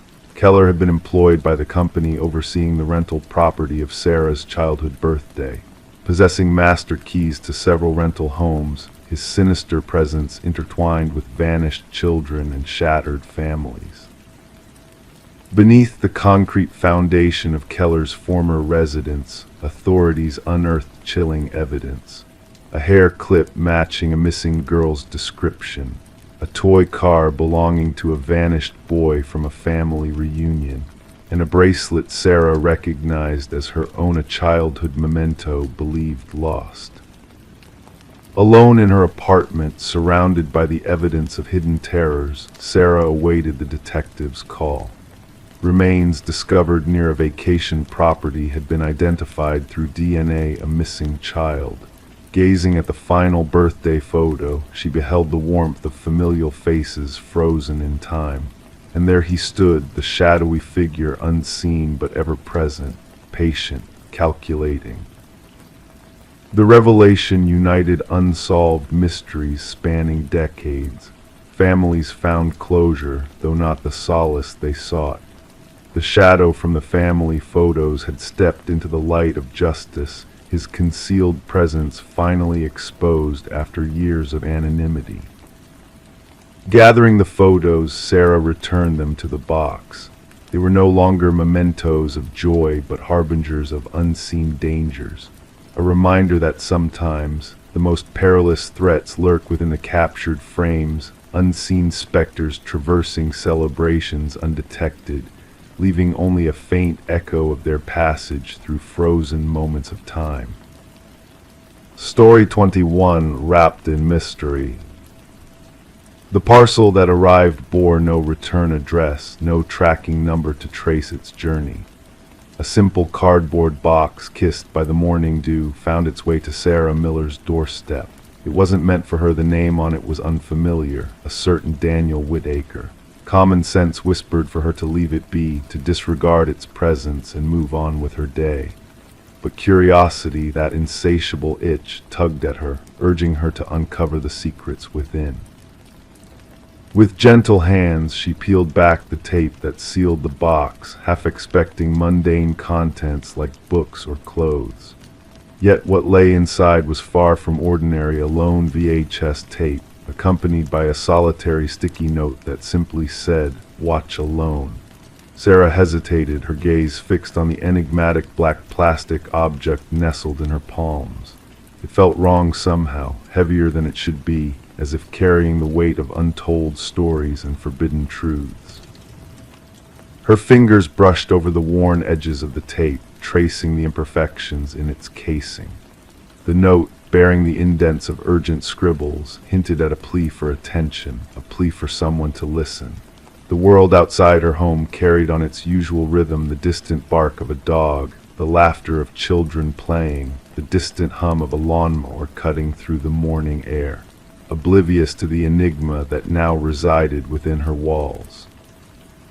Bringing the mysterious package inside, Sarah set it on her kitchen counter, uncertainty clouding her thoughts. The name Daniel Whitaker meant nothing to her, a stranger in a sea of familiar faces. She had dwelled in her house for years, never once encountering mail addressed to him.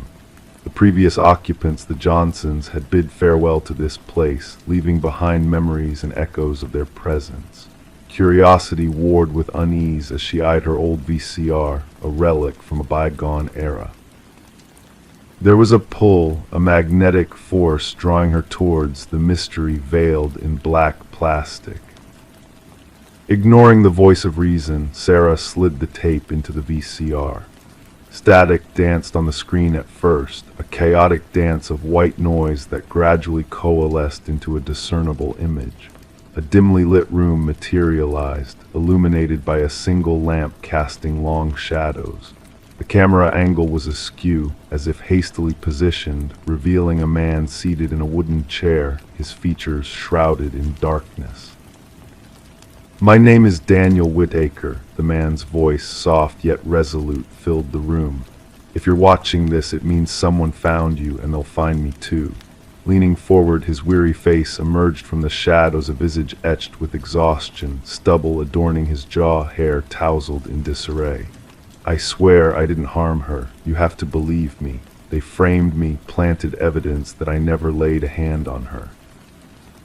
As the camera trembled in his grasp, Daniel adjusted its angle, offering glimpses of the sparse room that surrounded him, blank walls, scant furnishings, an existence on the edge of departure. "They set me up. The official narrative will paint me as her killer, claiming we knew each other, that we quarreled, that witnesses heard our disputes. But it's all lies. I never knew Catherine Walsh until her face graced the headlines." His voice wavered, dead, murdered in her own home. "And yet my fingerprints, my DNA, all tied to the crime scene." Meanwhile, Detective Eliza Ramirez studied an identical VHS tape on her desk, the fifth in a series of mysterious deliveries. Each tape bore the same desperate message from Daniel Whitaker, the prime suspect in Catherine Walsh's murder, a man who had vanished into thin air when her life was brutally cut short. The pieces of the puzzle seemed to fit snugly at first, a straightforward case of a young woman slain, with evidence pointing decisively towards Whitaker's guilt. However, the arrival of these enigmatic tapes added layers of complexity to the investigation, shrouding the truth in shadows. Detective Ramirez, a seeker of justice, found herself at a crossroads, torn between two narratives, one of a murderer on the run, the other of a man wronged by a sinister plot. As she delved deeper into the case, Ramirez unearthed unsettling revelations about Catherine Walsh's involvement in a whistleblowing endeavor against PharmaCorp, a pharmaceutical giant entwined in a web of deceit and power. Walsh's discoveries threatened to expose the dark underbelly of the company, revealing hidden truths about manipulated data and concealed side effects in a new drug awaiting release. The detective's suspicions grew as she unearthed peculiar anomalies in the evidence, a meticulous tapestry woven to deceive and mislead. Witness testimonies felt rehearsed, security footage conveniently corrupted, and DNA evidence placed with eerie precision. It was a maze of half-truths and fabrications, with the real story lurking in the shadows.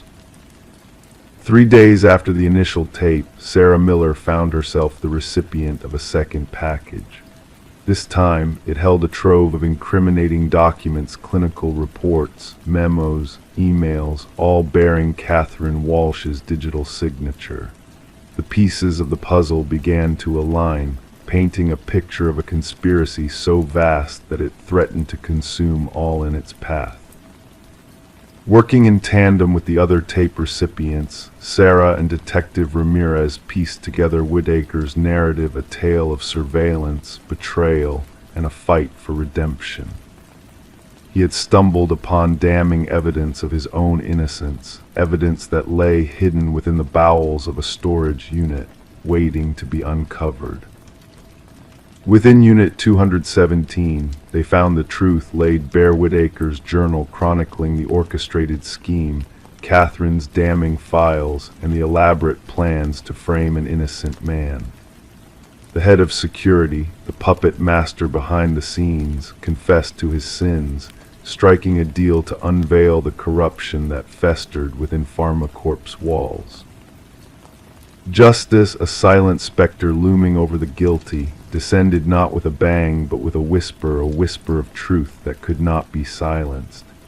Executives fell from their ivory towers, their reign of deception crumbling around them.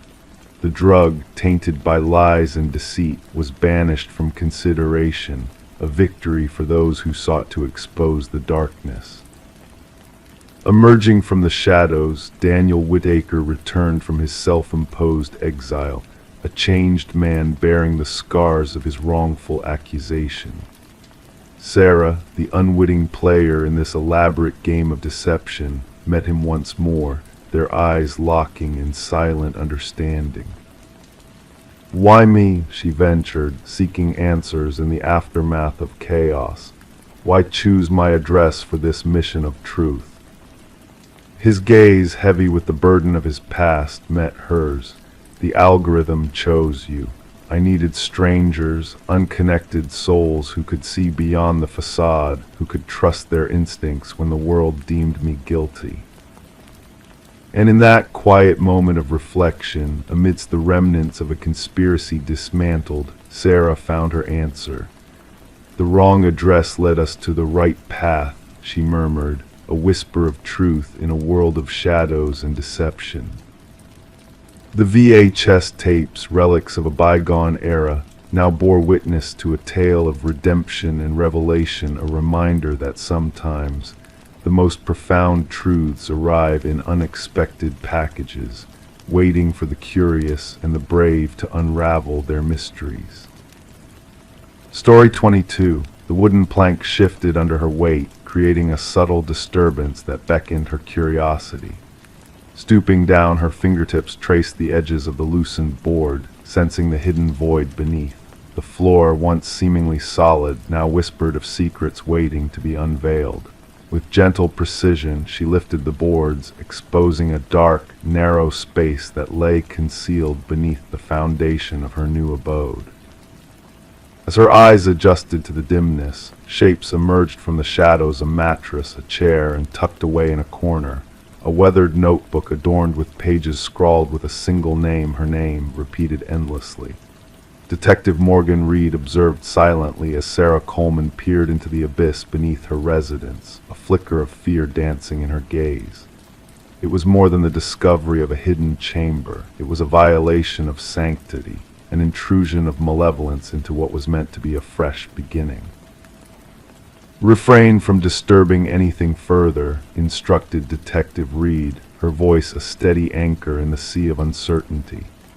With a click, her flashlight pierced the darkness, unveiling walls adorned with photographs, images capturing Sarah's every move, her daily routines, her interactions with the world.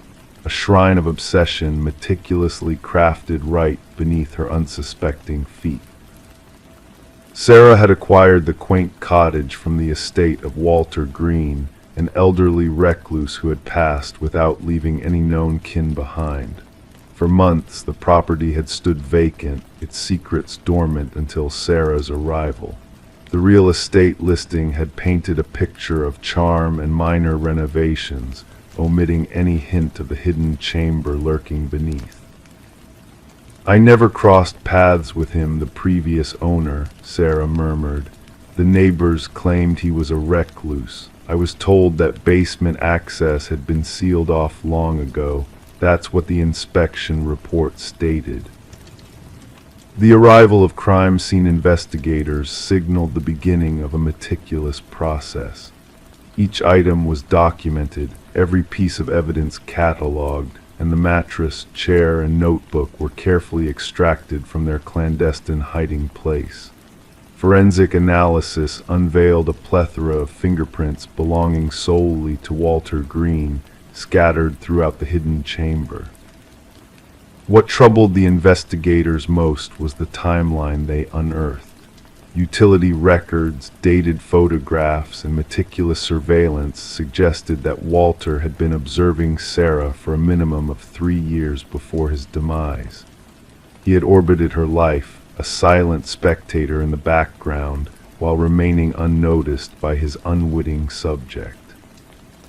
Such fixations tend to escalate, the department psychologist remarked during a debriefing. Fantasy metamorphoses into planning. The existence of this hidden room hints at preparations for a more direct course of action. Detective Reed's investigation took an unforeseen turn when she sought out Walter's former colleague from the maintenance department at a local shopping center. The man squirmed uncomfortably, toying with his wedding band as he divulged. Walter would mention her sometimes.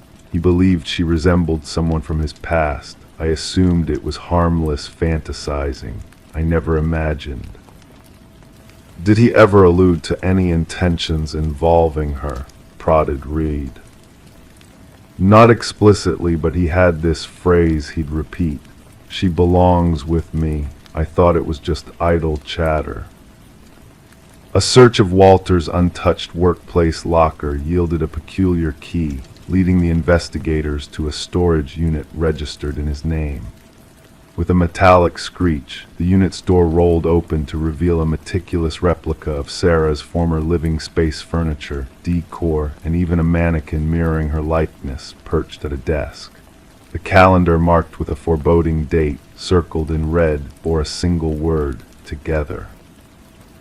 Delving into Walter's past revealed a history of institutionalization stemming from an early fixation on a teacher.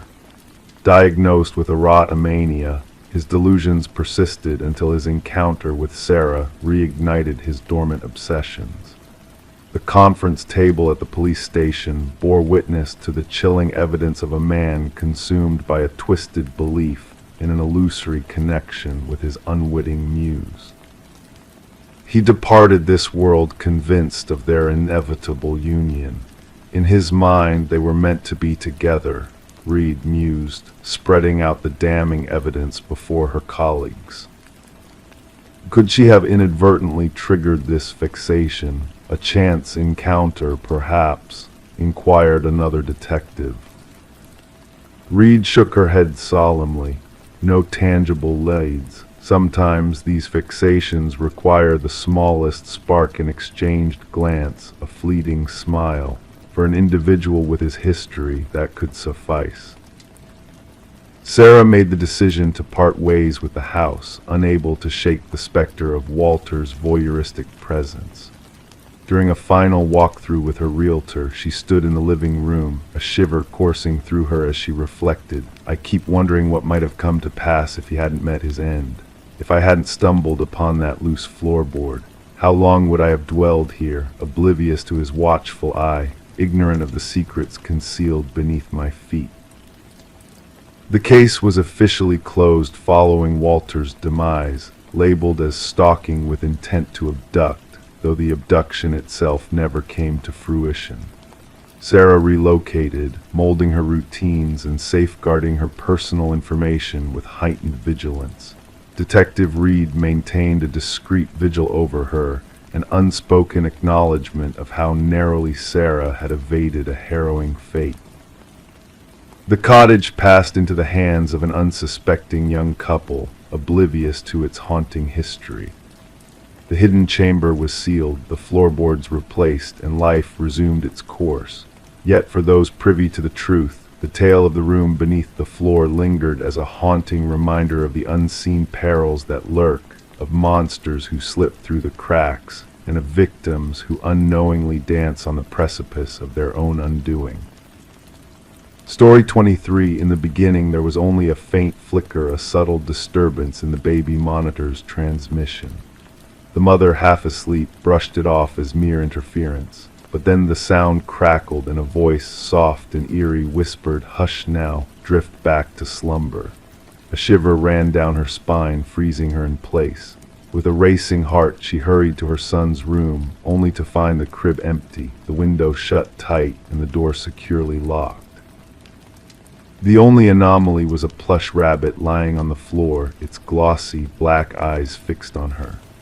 Rebecca's scream pierced through the night, raw and primal, echoing through the walls until the neighbors, startled, dialed emergency services. When the authorities arrived, they discovered her, huddled on the nursery floor, clutching the stuffed rabbit, lost in a world of dread. Samuel, her 4-month-old baby, had vanished without a trace. The initial search yielded little, baffling the investigators. No signs of forced entry, the security system undisturbed, and the baby monitor footage showing nothing amiss except for that haunting voice and static. Suspicion turned to Rebecca, her history of seeking help for postpartum depression casting a shadow over her grief. Her husband, Daniel, absent on a business trip, added another layer of complexity to the mystery. Whispers in the community grew louder, pointing fingers at the grieving mother. Then a breakthrough, a trace of foreign fibers on the nursery windowsill, leading to the possibility of an agile intruder scaling the house from outside. The focus shifted, revealing a shadowy figure in the night captured by neighboring security cameras and a mysterious footprint in the garden soil. Daniel's return brought a new revelation, a hobby of rock climbing, his hands marked with peculiar calluses, and a hidden life insurance policy on Samuel. The pieces started to align, painting a grim picture. The digital realm held the key, exposing a hacked baby monitor broadcasting deceit from afar. The trail led to a basement, where Samuel was found in the care of Elaine, a ghostly figure with a past entwined with Daniel's. Her eyes vacant, she surrendered, unveiling a web of betrayal and longing. Daniel's denial crumbled under the weight of evidence, encrypted messages, matching fibers, and a cough captured in the baby monitor's audio, placing him at the heart of the deception. The courtroom fell silent as the truth unfurled, condemning Daniel and Elaine to the harshest of sentences. Rebecca and Samuel sought solace in a new beginning, far from the shadows of the past. The case left a mark, reshaping how modern abductions are investigated, urging caution in a world where technology can be a double-edged sword. Samuel, oblivious to the turmoil he was born into, grew up shielded from the darkness that once threatened to consume him. And Rebecca, haunted by the memories, kept the stuffed rabbit hidden away, its silent gaze a reminder of the night when truth whispered through the veil of the baby monitor's deceptive tranquility. The monitor, a silent witness to the unseen, held the secrets that shattered lives and mended broken souls in the quiet of the night. Story 24. The old apartment exuded a sense of history, its walls holding secrets whispered by time. Within its aging frame, the heating system emitted a low, steady groan, and the pipes rattled like a quiet symphony of memories. These sounds, though familiar, carried an undercurrent of mystery that lingered in the stillness of the night. She, a tenant in the building, had grown accustomed to these nocturnal serenades. The creaks and murmurs had become a part of her nightly routine, a lullaby that eased her into slumber. But one fateful evening, a new voice joined the nocturnal chorus. Faint yet distinct, it floated through the vents like a ghostly whisper, calling her name in a tantalizing tone. Intrigued and slightly apprehensive, she pressed her ear against the metal grate, feeling the cool breath of air brush against her skin. And then, almost teasingly, the voice spoke again, soft and intimate. "I know you can hear me." Detective Morgan Shaw entered the apartment, a sense of unease settling upon her as she surveyed the scene before her.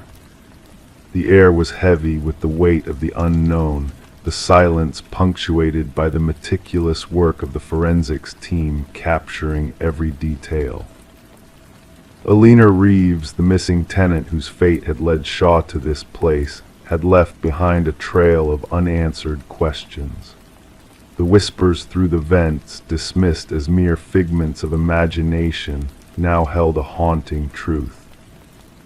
As Shaw knelt beside the rusted vent cover, tracing the desperate marks left by unseen hands, a chill ran down her spine. The scratches told a story of fear and desperation, of a soul trapped within the confines of its own home. Alina, a beloved kindergarten teacher with a penchant for nurturing life, had succumbed to a darkness that lurked within the walls of her sanctuary. Her sister's tearful account painted a picture of escalating paranoia, of a woman haunted by unseen eyes and unheard voices. The apartment, once a haven of warmth and light, now bore the scars of a sinister presence. Shaw's investigation unveiled a tapestry of horror woven through the fabric of everyday life, a web of deceit and malevolence that had ensnared its victims in whispers and shadows. The truth, when it emerged, was more chilling than Shaw could have imagined. The revelations of hidden passages, clandestine recordings, and a twisted obsession painted a portrait of a predator lurking in the shadows of the mundane. Harold Weber, the seemingly unassuming building superintendent, stood at the heart of the darkness that had consumed Alina and others before her. His calm facade cracked under Shaw's scrutiny, revealing a facade of normalcy masking a soul twisted by a macabre obsession. The trial that followed was a harrowing journey into the depths of human depravity. Weber's words, like poisoned honey, dripped with a madness that chilled the bones. His conviction brought a semblance of justice, but the echoes of his whispers lingered in the empty rooms of the apartment building. Now vacant, the building stood as a silent witness to the horrors that had unfolded within its walls.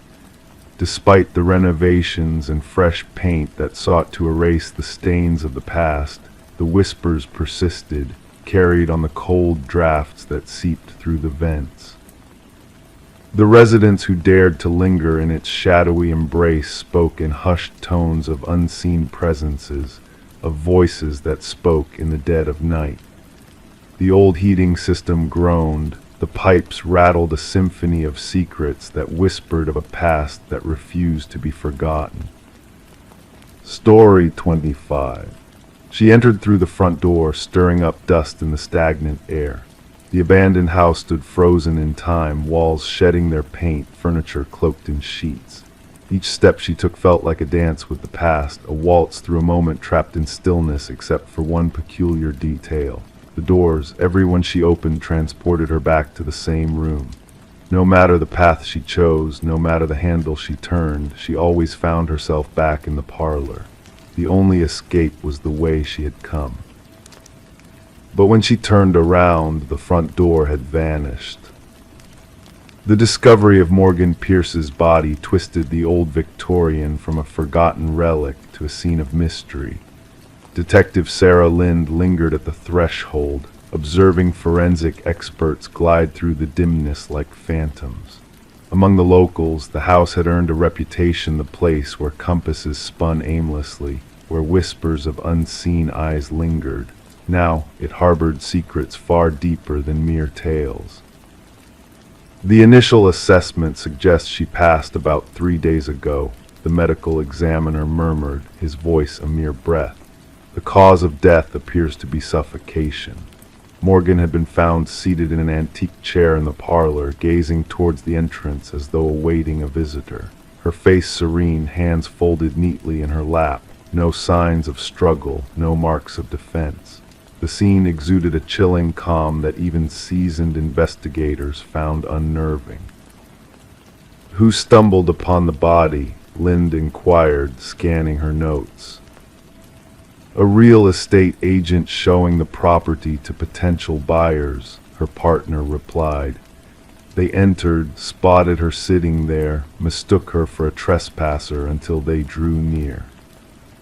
Since the passing of its former owner, Eleanor Blackwood, nearly 5 years prior, the house had stood empty. Legal disputes had left the property in limbo, unwanted, unsold, and mostly forgotten except by vandals and thrill seekers.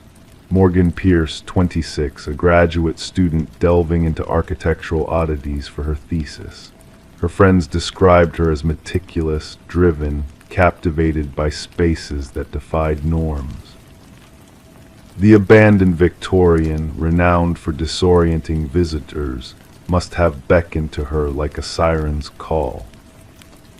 Her roommate reported her missing 2 days ago, Lind remarked. Morgan mentioned visiting the house where people get lost for her research. Investigations unveiled that Morgan had frequented the house in the weeks before her demise. Her journal entries detailed peculiar echoes, unexpected cold patches, and doors that seemed to lead to different places each time they swung open. In her final entry, she spoke of bringing specialized equipment to document what she dubbed spatial anomalies. Yet that equipment was nowhere to be found. The autopsy unveiled an unexpected twist: traces of a rare alkaloid in Morgan's system, derived from a plant used in certain shamanic rituals. The substance could induce disorientation and vivid visions, but not in lethal doses. She wasn't one to dabble in drugs, her boyfriend insisted under questioning. Morgan was rigorous in her methods. She wouldn't have jeopardized her perception intentionally. Digital forensics unearthed fragments of deleted messages on Morgan's phone, conversations with someone who shared her fascination with the house, someone who professed to grasp its enigmas. The exchanges grew increasingly intimate and enigmatic. The house holds memories of its past, one message read. It yearns for someone to understand. The probe led detectives to Adam Reeves, an architectural historian who had corresponded with Morgan. His expertise in rare spatial phenomena had captivated her, and their professional bond had blossomed into a personal connection. When questioned, Reeves appeared genuinely shattered by her death. The house carries a reputation, he explained. The original architect wove optical illusions and false perspectives into its design. He intended to sow confusion and disorientation. Morgan believed there was more to it, something beyond mere tricks of construction. However, Reeves had a solid alibi for the presumed time of death. Surveillance footage placed him delivering a lecture at a university symposium hours away. A breakthrough surfaced from an unexpected source: Eleanor Blackwood's grandson living overseas. Upon contact by investigators, he unveiled a family secret buried for generations. My grandmother wasn't the sole Blackwood to perish in that house, he divulged. There were others, all found in the parlor, all appearing serene. The family termed it the claiming. He furnished investigators with journals spanning decades, chronicling deaths initially attributed to heart failure or stroke. The pattern was unmistakable: individuals who spent significant time within the house ultimately succumbed to what the family euphemized as the influence. A secondary sweep of the premises exposed a concealed compartment behind the parlor hearth. Within, investigators stumbled upon Morgan's missing gear and something more. A small chamber housing artifacts from diverse indigenous cultures, arranged in a meticulous geometric layout. At its heart sat a sculpted figurine, its features smoothed by generations of touch. Examination identified the carving as representing a deity linked to liminal spaces, boundaries between worlds. Residues on the artifacts matched the alkaloid detected in Morgan's system. The case took a fresh twist when dust-pattern forensics within the house hinted at another presence during Morgan's demise. Partial fingerprints, alien to Morgan's or any identified visitors, were lifted from doorknobs throughout the residence. 3 weeks into the inquiry, Adam Reeves was discovered deceased in his dwelling. Mirroring Morgan, he sat facing the entrance, tranquil expression, the same alkaloid in his system. Clutched in his hand was a key that fit no lock in his place, but slotted perfectly into the hidden compartment in the Victorian. In his final email sent to himself as if safeguarding a record, Reeves inscribed, "The house doesn't confine you physically. It ensnares your perception." Morgan was correct, the doors led where they always have, but something tricks you into believing you're circling. Once you grasp the truth, you can depart at will, but by then you'll choose not to. The case lingers open officially, categorized as suspicious deaths under scrutiny. The Victorian now stands condemned, its access barred by officials. Still, whispers persist of lights flickering within on certain nights, of visitors who enter but never exit. Some locals assert that the house ensnares those who comprehend its mysteries too keenly. Others speculate that Morgan and Reeves unveiled something potent and ancient, something dwelling in the interstices of conventional reality. The truth remains as elusive as an escape in a house where every door leads back to the start. Story 26. Once upon a time, a mysterious call echoed through the empty halls of an abandoned house, a call that defied all logic and reason. It began with a pocket dial, a serendipitous connection that sparked a chain of events shrouded in darkness and deceit. The operator at first dismissed the call as mere static and muffled sounds, nothing more than a fleeting glitch in the system. But then a voice emerged from the chaos, a voice tinged with desperation and fear, a woman's voice, whispering urgently into the void. "He's here, he." And then silence descended like a heavy veil, suffocating the lingering echoes of the cryptic message. The number traced back to the abandoned house, a relic frozen in time, untouched by human hands for years. No signs of forced entry, no disturbances to disturb the eerie stillness that enveloped the decaying walls. Detective Morgan Reed found herself entangled in this enigma, her curiosity piqued by the inexplicable nature of the call. The phone, innocently resting on the dusty kitchen counter, its screen glowing faintly as if infused with a spectral presence. She pressed the playback button, each repetition of the whisper sending chills down her spine. The abandoned property was once home to the Sullivan family, a family torn asunder by tragedy and loss.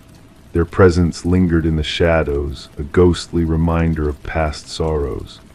The daughter, Catherine Sullivan, the previous owner of the mysterious phone, had met a tragic end in a car accident 3 years prior. As Morgan delved deeper into the riddle, she uncovered layers of deceit and manipulation that defied comprehension. The phone call, made from a device that should not have been operational, defied the boundaries of reality. It was a puzzle with missing pieces, a tapestry of lies woven with threads of truth. Voice analysis confirmed the impossible. The voice on the call belonged to Catherine Sullivan, with a certainty that sent shivers down Morgan's spine. The timeline of events, the whispered words that mirrored the moment of Catherine's untimely demise, painted a portrait of a spectral presence reaching out from beyond the grave. The investigation led Morgan and her partner, Detective Walsh, down a twisted path of secrets and revelations. Each interview, each clue unearthed, painted a vivid picture of a young woman trapped in a web of manipulation and fear. It was Catherine's mother who finally shed light on the dark corners of the mystery, a journal unearthed from the depths of forgotten memories. The journal spoke of a love turned toxic, of a relationship marred by control and violence. The final entry, a chilling testament to the horrors that had unfolded in the shadows. The truth, once obscured by layers of deceit, emerged like a specter from the darkness. Mark Jennings, Catherine's former boyfriend, stood at the center of the storm, his facade crumbling under the weight of evidence against him. The buried phone, the deleted texts, the evidence of a sinister plot woven with meticulous precision. As the pieces of the puzzle fell into place, a chilling realization dawned: the accident that had claimed Catherine's life was no mere twist of fate. It was a carefully orchestrated act of violence, a heinous crime committed in the name of twisted love. Mark's arrest brought a sense of closure, a semblance of justice in a world tainted by darkness. The truth, though bitter, brought solace to those left behind, a bittersweet reminder of the resilience of the human spirit. And so, the phone from the abandoned house now rests in the evidence locker, a silent witness to the horrors that had unfolded within its spectral walls. Officers speak of whispers in the night, of phantom rings that echo through the empty halls, a reminder that some mysteries linger beyond the realm of the living. Catherine's story, a tale of tragedy and triumph, of darkness and light, lives on in the hearts of those who seek justice in the face of adversity. Her voice, though silenced in life, echoes through the corridors of time, a beacon of hope for those who dare to listen.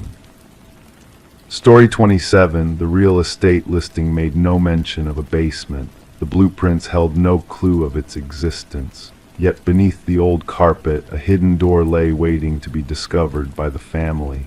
With a heavy, rusted handle, it took the strength of 3 to pry it open. As the door creaked ajar, a rush of stale air, thick with the scent of damp earth, greeted them. Descending the steps into the darkness, they expected storage space, but instead found a solitary chair under a swaying light bulb, and upon the wall behind, an eerie row of photographs depicting them. The Mercer family had settled into the suburban home during the winter, when darkness enveloped the neighborhood early, and leafless trees stood stark against the cold sky. They had seen charm and history in the 2-story structure with its weathered siding and creaky floors. Little did they know the depth of history the house held and how violently it would intersect with their present.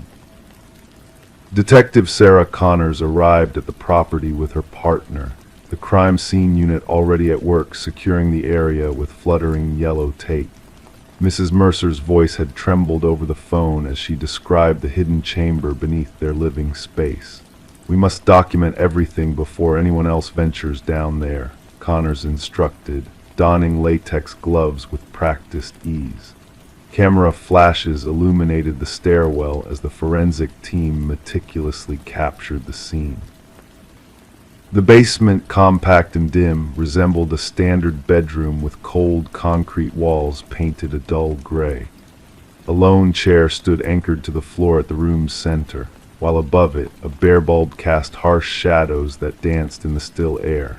Yet it was the line of photographs that drew their focus, 37 images meticulously arranged in a timeline. "These go back nearly 4 weeks," noted Connor's partner, studying the timestamps on the prints. "Here's one of Mrs. Mercer asleep, another of Mr. Mercer at the kitchen table, and the children in their rooms." Investigations uncovered no signs of forced entry, no evidence of theft or destruction. The security system had remained silent. What had been stolen was their privacy, their sense of security. Forensics discovered multiple fingerprints, most belonging to the home's previous occupants. The house had changed hands 6 times in the past decade, each family departing within a year, often selling at reduced prices. None had ever mentioned a hidden basement. "We must interview every former owner," Connors directed, flipping through her notes. The case took a disturbing turn as they delved deeper into the property's past. Records revealed irregularities, blueprints altered between sales, permits filed and retracted, inspection reports redacted. A breakthrough came during an interview with the contractor who had renovated the house 7 years back. His face blanched at the sight of the basement photos. "That room isn't real," he insisted, hands trembling. "I gutted that place down to the bones. No basement, no door, just dirt and concrete below the living room." Data extracted from a hidden memory card unveiled hundreds more images on their evidence boards of the Mercers and Pryor families. Children sleeping, parents arguing, moments both intimate and mundane, all captured by an unseen observer. Audio files recovered from a concealed box held recordings of conversations from various rooms, despite no visible surveillance equipment. "We must search every inch," Connors urged, her tone urgent. "Check the walls, air vents, light fixtures, outlets. The perpetrator has been watching for years."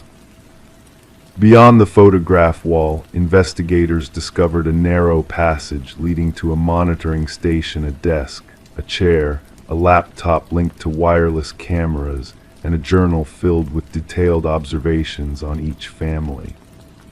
The meticulous notes matched the handwriting of the house's original builder, Edward Kelvin, who had supposedly perished during construction, leaving no trace in public records.